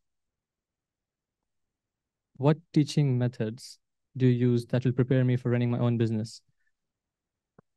So I'm not sure it's as much the teaching methods as what we teach. We go through and teach innovation, design thinking, entrepreneurship, small business startup, all of the things that someone would need in order to actually start and run their own business. The teaching methods vary widely, from lectures to seminars to games, all sorts of case studies, every different method that we can think of that will really make the subject come alive and be real to the students. And then, of course, I think all of our faculty are great about sharing their passion so that the students feel that passion and the drive to really go out and be successful. We have an incubation center on campus. When a student comes to third year, we will identify whether they go to higher studies, jobs, or they want to do their own business. If they have business ideas, they come to our incubation center. We provide them mentoring trainings, and then they can start their own business. So 2-3 students in mechanical engineering having their own industries now. I would just like to say that whether you want to start your own business or you want to do a job after graduating, one very important thing is that do you have the right skill set to do that? That is the fundamental question. And I think and this is where Curtin comes in. Now, along with our lecture, which develops the theoretical foundation, we have a very strong focus on practical hands-on learning, which is the key, which is really very important. I know what students usually have on their minds when they are studying, landing a dream job or maybe starting their own business, as you said, after graduating. So I hope you will all agree that when it comes to getting a job or starting your own business, in this competitive business world, it's not just about what you know, it's about what you can do with what you know. That means if you have the degree, all the students do have that degree. But do you have the right mix of knowledge, skills, and attributes so that you can solve real business problems? That is the key to entrepreneurship, or that is the key when we talk about doing a job. So when we talk about our teaching methodology, I would say it's a very dynamic integration of theory and application-based learning. So say, for example, I'll just like to give you an example here. If I am teaching, say, for example, recruitment and selection, which is a very common topic when we teach human resource management. But rather than just telling students about what is recruitment and what are the different sources of recruitment, I might just bring in an industry expert to talk to the students about how government policies like emiratisation are impacting or they are changing the recruitment game for the UAE market. What are the challenges? What are the opportunities? And how do the recruitment policies need to change? Similarly, when we talk about training and development, rather than just teaching what is training, I might just ask the students to roll up their sleeves and design a training program for an actual company, real company in Dubai. Now, try to understand what are the training gaps. Try to see from a perspective that UAE is a home to over 200 nationalities. We have a very diverse workforce. So what kind of training modules do we need? How are you going to deliver that kind of training? So when we talk about a 3-hour lecture, when it comes to training approach, teaching or giving you the fundamental theoretical concepts is about 1.5 hours, and rest is all practical hands-on learning. That may be case studies, it may be simulation, it may be talking to industry experts, doing role plays in the class, but giving you the right kind of knowledge plus skills that you actually need to implement it when it comes to the world of work. So I hope that answers the question. Yeah, thank you so much, Nadi. So I'll try to, extend the answer of what Nidhi said. So Nidhi said that we, have a lecture in the first 1.5 hours, and then we have a tutorial where we talk about the practical applicability of whatever we have taught in the lecture. So I'll focus on the area of accounting and finance, and I'll go back to the question he asked, which is how do we apply it in our, small business? So I'll take an example of the accounting course that I teach. So there, it's a fundamental course of accounting. So what somebody expect is that we will be teaching them how you debit a transaction, what's a credit, how you make journal entries, trial balance. Yes, that is what I'm going to teach you in the first half of the lecture. But after that, we have a software in place. So for most of the subjects, we have simulation games, we have softwares where students actually do things on the software. So for example, we have a software which is MYOB, which is very widely used by small businesses. So with the help of that software, it makes your life so easy. Even if you don't have a finance and accounts background, you can make the financial statements of your company if you're running a small business. So, we give those hands-on training to the students on those softwares. So it will be much easier for them to seamlessly, go to their, after completing their graduation to, start their own work. And when it comes to, other subjects, for example, portfolio management, we have a software in place which replicates the US stock market. So when I'm teaching them something in the class, which is a theoretical knowledge, they actually go and of course, when in the practical side, we give them some, dummy currency, which they have to invest in that platform. And at the end of the semester, they have to write a report about what are the learnings from this game. And the marks, the assessment, so they are not based on the returns that they have made. They are based on their reflections about the game, whether they took that trade properly, what did they think after doing that particular trade, did they regret their decision. So all those are the reflections which help them improve as a person. It helps them build their overall personality. So I think that's a very incredible part about Curtin, that we focus everything on hands-on training. It is not at all rote memorization. None of the assessments are going to test your rote memorized knowledge. They're all going to test how you have actually understood the concept and how you're going to apply that concept. Yeah. Thank you, Noor. I guess they all focused on how there is practicals and theories. There is two things which I want to pressurize on is one, if you want to start a business, you need to know how to mingle with people and understand people. It's not going to be one person alone. So we do have a lot of assignments, that's group assignments, where students have to talk with each other. None of them have the same mentality and everything. So we are focused on that as well. And there is only too much that I can teach over 3 to 4 hours of class. So that's why as Curtin, we have something called as, speaker series or employability series, where people from organization come up and give their knowledge as well. Because in the class, we are more focused on teaching them skills and how to use them. And whereas in, when we have the speaker series and everything, where people come and give their own personal experience, where they understand how they can apply this classroom teachings in their real life as well. Yes, so I know about a few of the organizations that we have worked with. One is the ASME student chapter that we have for the engineering one. Then we are planning on starting an IEEE chapter for IT. And we have, these are the two ones that I'm aware of. And I think we also are affiliated with CPA Australia. And and for psychology, we also go for a lot of different volunteerings where we get to network with all these people that are involved with this field.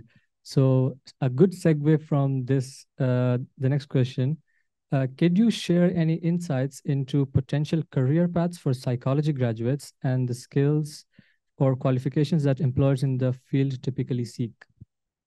Okay, that's a great question. Psychology is probably one of the most useful fields you can study, because people who have an understanding of human psychology are needed across pretty much every industry and every discipline.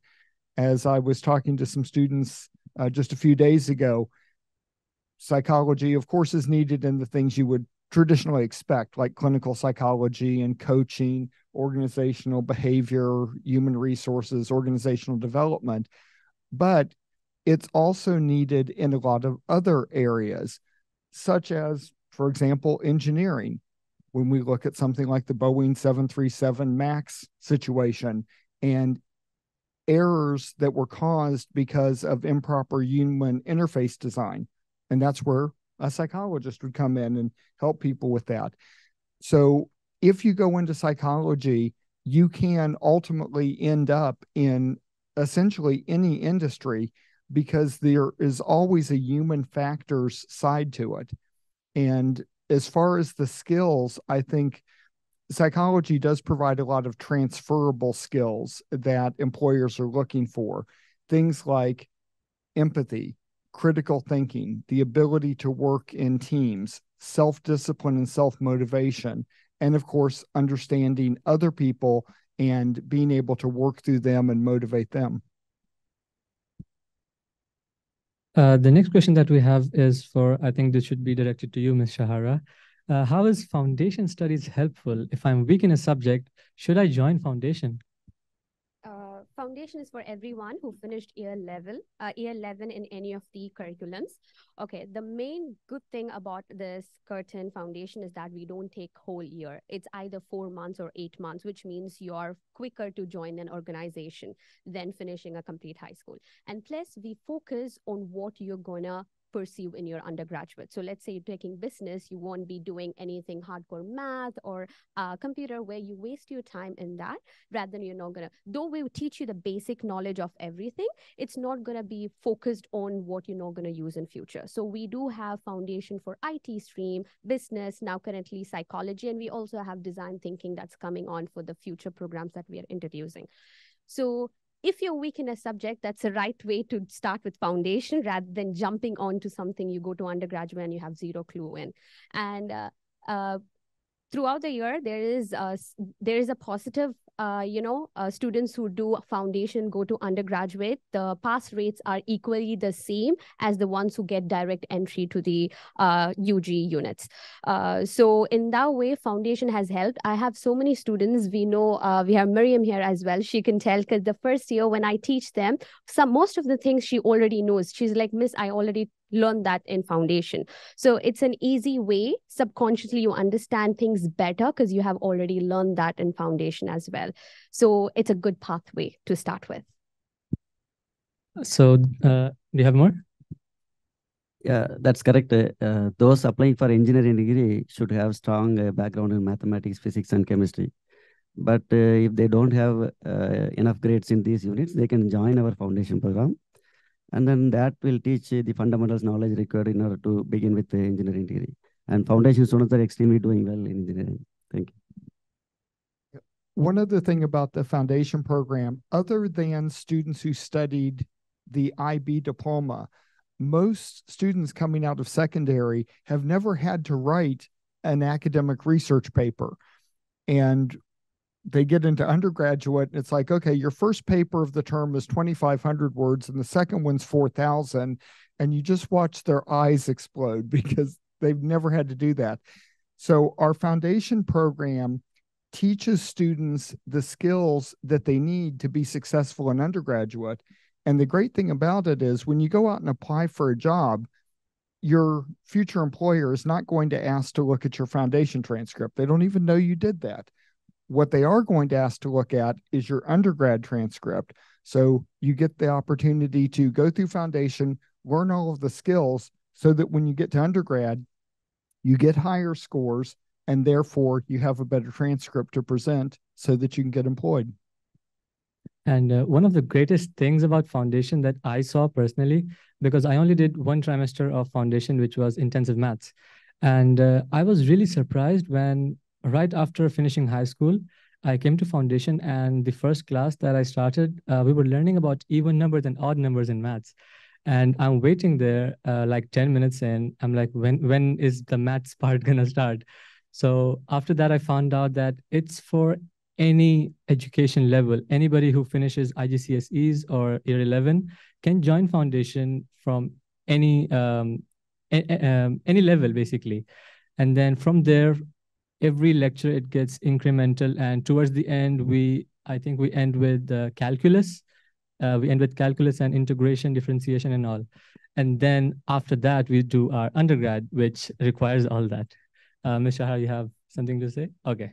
So yeah, that is one thing I loved about foundation. So everybody can start from any level, and it teaches you step by step what you're supposed to know. And then when you get to undergrad, you already are familiar with the topics, and that way you can not struggle with what you're supposed to already know. So the next question is also for all the lecturers. What kind of opportunities do students get due to program accreditation and local partnerships? Yeah, Curtin Dubai, particularly for engineering, we have very active, vibrant professional societies on campus. ASHRAE, American Society of Heating, Refrigerating and Air Conditioning Engineers. We have Student Society of ASME, just now we mentioned. American Society of Mechanical Engineers, Institution of Mechanical Engineers, Chartered Institution of Building Services Engineers, Engineers Australia Student Chapter is there, Energy Institute Student Chapter is there. All these activities. So through these societies, we conduct a lot of technical competitions, seminars, workshops, professional engineering talks. So participation of all these activities will contribute towards the 480 hours of exposure to professional engineering practice. So this 480 hours is required as per Engineers Australia requirements. I wanted to mention you that Engineers Australia visited our campus last year online. They had meetings with the current students, alumni, industry advisory board, senior men. They also visited our campus lab facilities. And with a rigorous review, we got the full accreditation for mechanical engineering program. So these activities are going on. And through the professional societies, we conduct a lot of events, I told you. One of our students got shortlisted for $4,400 funding from ASHRAE. Recently, American Society of Mechanical Engineers, they provided scholarship to one of the students to use $2,500. And then one of our student team got shortlisted for sending a small-scale satellite to the lunar surface of the moon. And we received a James Dyson Award last year. So all these are happening. Recently, last trimester, I remember even I was helping with one of the competitions that went through engineering school. We got second place for that competition, and that competition was building a water rocket. And I was so happy that even though I was not an engineering student, I helped in the building of the rocket before the competition started. So we didn't know about the competition before, but before that, as part of Tech Club that I mentioned that I was in the management team. So as part of that, we started working on the water rocket. We spent, I think, about 2 to 3 months on it. And we learned a lot. We had engineers on our team as well, because we can't do it without them. I'm an IT student. So we worked on the water rocket. And then a couple months later, this competition popped up. And then we realized that we already did this once. So why not just do what we learned from the workshop? So, and that way we got second prize in the water rocket competition. I would just like to mention about the business programs, the global recognition of the program due to the AACSB accreditation.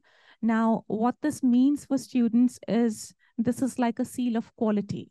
So the programs that you pursue, this accreditation means that these programs meet the highest standards of teaching and learning, research, and curriculum. So that certainly gives you an edge when you pursue your further studies or when you apply for jobs and you have graduated and you have that AACSB accreditation tag on your CV. So that carries a lot of weight, I think. Okay, so I'll focus more on the Bachelor of Commerce program. So if you're doing a Bachelor of Commerce in accounting or a double major in accounting and finance and Bachelors of Commerce, you get a wonderful opportunity because these programs are recognized by ACCA, CFA, and many other reputed institutes like that. So if you were on the outside and you were to pursue an ACCA, then you would have to write 13 papers. And it's quite challenging for you to study them by yourself. And it takes almost 2-3 years for somebody to do this full time if they're doing this certification full time. And ACCA, I'm sure all of you would know already, it's a chartered accountancy. It's very highly reputed across the world. So with the help of our BCom program, you will not have to write all the 13 papers. You just have to write 4 papers because you get the maximum exemptions of 9 by doing the course that we offer, because our course is completely in line with the ACCS syllabus. And we had to undergo a rigorous process where we tried to align both the courses, and it is completely aligned by now. So you just have to write 4 papers. And the best thing about it is that you don't have to wait for your degree to complete to start your ACCA. The moment you're enrolled with us, you are eligible for those exemptions.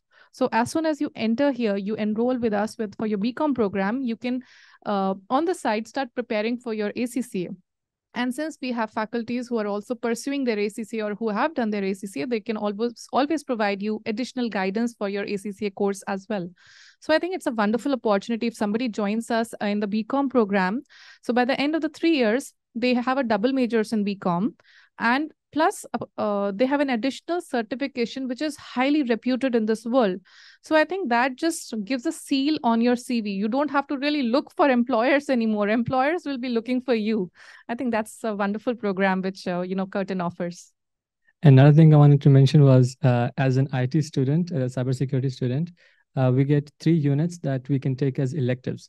So I have the choice of taking any one of the degrees, one of the units, or I can take all 3 from the same degree. And I did that for 2 of my units. One was with Dr. Noor, and it was a good experience. I got exposure to the world of business, and I think I did analytics for decision making. It was a great unit. I enjoyed a lot, and mainly because it had a lot of Excel in it, and I was really good at Excel, so that made it easy for me. And I enjoyed the unit. And I also did a law unit, which was markets and legal framework. So 2 different, completely different units. So that gave me exposure to the Australian law and all the legal matters that I personally had no idea about. So that gives me the assurance that I have the information now. So I can put that on my CV as well, or my LinkedIn, that tells the employers that, yes, I am aware of all this and I would be a good candidate. And when I go into an interview and they ask me random stuff, I will know that random stuff. So that's one of the great things about my degree. Next question that we have is, how is accounting different from finance? Which one is more in demand? Okay, so that's a very traditional question, and people often confuse accounting and finance. They are 2 very broadly different concepts, different subjects altogether. So accounting is more focused on compliance, on regulatory compliance, whether you're making your accounts properly, you're following the IFRS. It's more of looking into the company's financial statements. That is accounting for you. On the other hand, finance is completely different from accounting, because finance is more about planning, budgeting, looking for where money has to be taken from. So it involves investing decision and where you can invest your money. So I personally feel we should have an exposure of both the units. We should know both accounting and finance. But personally, because I am a major in finance, my PhD in finance, so I have a little bias towards finance. I feel it is a more creative field for that matter. So if somebody who has a creative streak, I think they should go for finance, because it gives you a platform to explore your creativity. So finance is not boring, as people sometimes feel. It is not about mathematics and finance.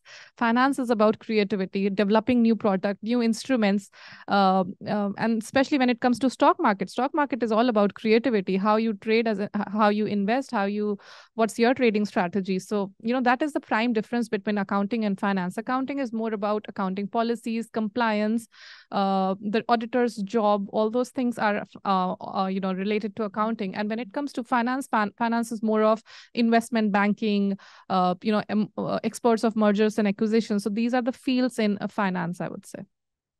If you would like to add something. Okay, so due to time, we have one last question for all of you.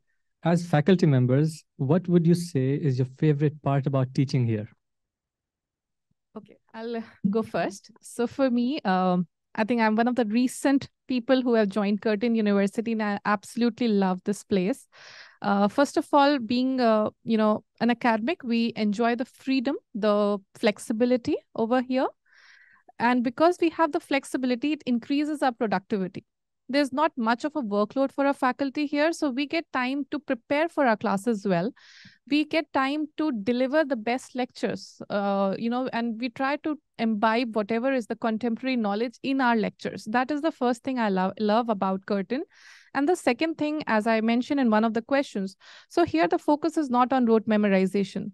So I think that really helps me pursue my passion, because I was always passionate about teaching. I never wanted to teach in a boring manner. So the Curtin University gives me that option to follow my passion of teaching creatively. That is something I really love about the university, apart from many other things, of course. Yeah, like Dr. Noor mentioned, it's the flexibility that we have over here. Like we are not micromanaged. Even if I'm not on the campus, if they call me, I can just say that, I'm grading papers, and they wouldn't be like, why you're not in your office? So that gives a lot of, freedom and even enjoy. Like, I don't have to wake up in the morning. I feel like, oh my God, I'm going to work. It's more like, oh yes, I'm going to work. It's fun. And plus the freedom that we are given between the students that to teach the class, they're not saying this is the part. They give us the unit, the materials, and be like, it's your class, so you get to do what you want to do. So in that way as well, plus the complexity of the class and the unit, it's not easy. I get students come up to, Miss, this is first year unit, why is it so difficult?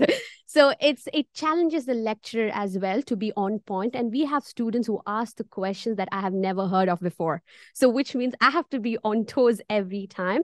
So the Curtin, the quality of education is very good, so that every day I have to be prepared to give the knowledge to the students. So these are the things that's amazing about Curtin.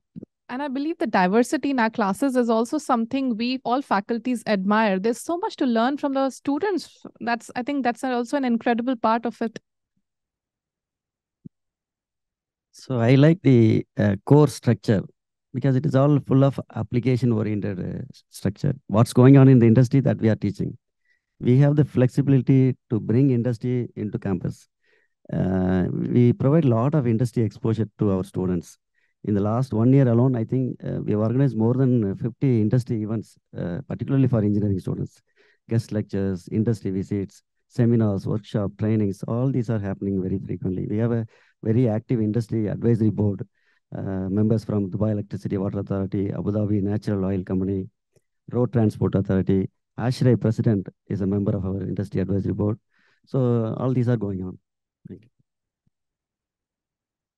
Yeah, I would say it's very difficult to point out just one thing that we like about our teaching. There are so many, right from the student teacher relationship. That is something that I enjoy the most. It is not a very rigid or a traditional student and teacher kind of a relationship. I usually tell my students I'm your mentor, not your lecturer. And even during this trimester, during these 12 weeks, I'm going to learn a lot of things from you. So the open communication that we share with our students, that makes the relationship really very nice. It's not just a very formal relationship, but open communication that gives students the flexibility to discuss whatever they wish to. Sometimes even if the students have some personal concerns because of which they are not able to perform well, we have that communication, open communication with the students, that relationship with the students. They are able to discuss that freely with the lecturer, and they can then help them in any possible way that they can. Even in terms of the students who are very shy, who are very introvert, who are reluctant to ask their doubts, this open communication really helps, where we can actually, they are free to come to my office, pass by my office anytime if they have any doubt. And, I'm always available. I just tell them I'm just a mail away. Just text me, mail me, and we can fix up an appointment and meet.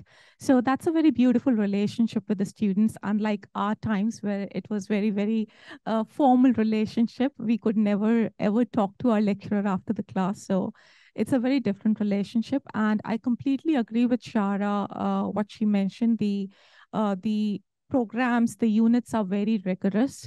And this actually forces us to be up to date all the time, and the creativity in teaching. During this time with Curtin, I have tried everything, right from project-based learning to flipped classroom to peer think, pair, share, and so many things. And I know what works and what doesn't work for our student cohort. So that creativity in teaching, and even if we are teaching the same unit every time, I think I just teach it very differently every time.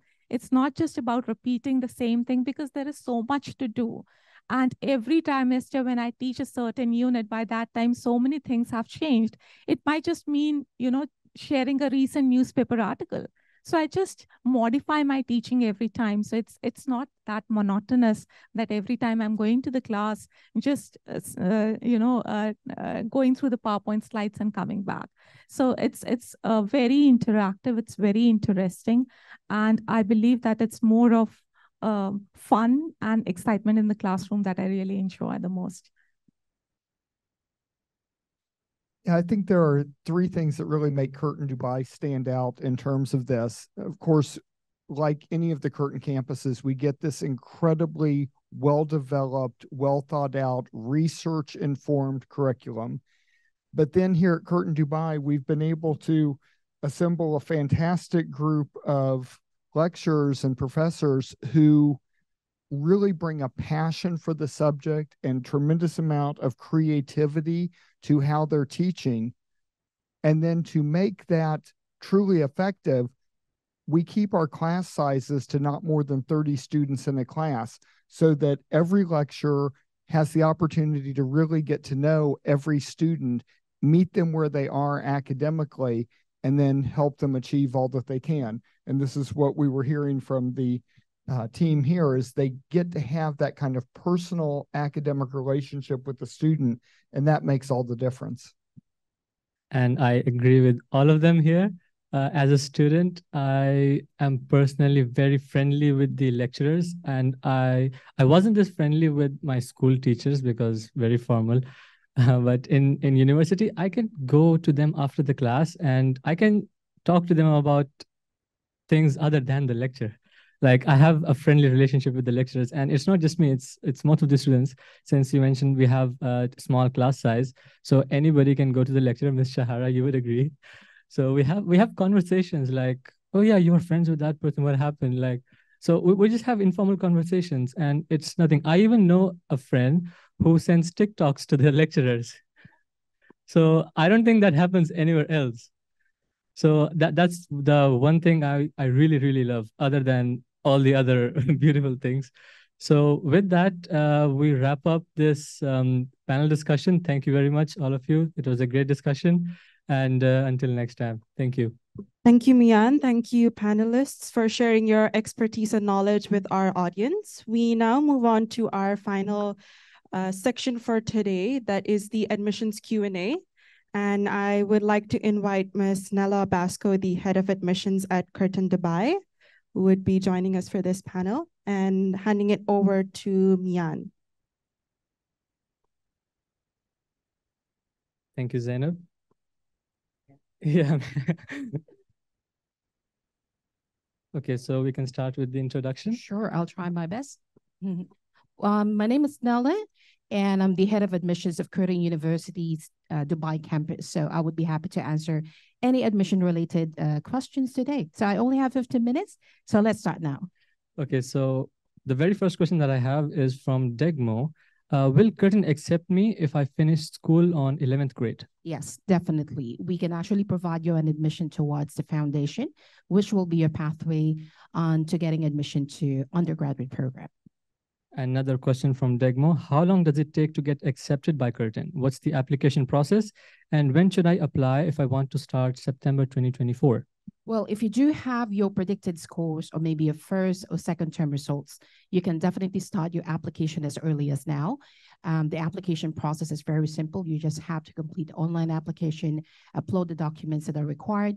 Then we get back to you with your offer letter within 48 hours.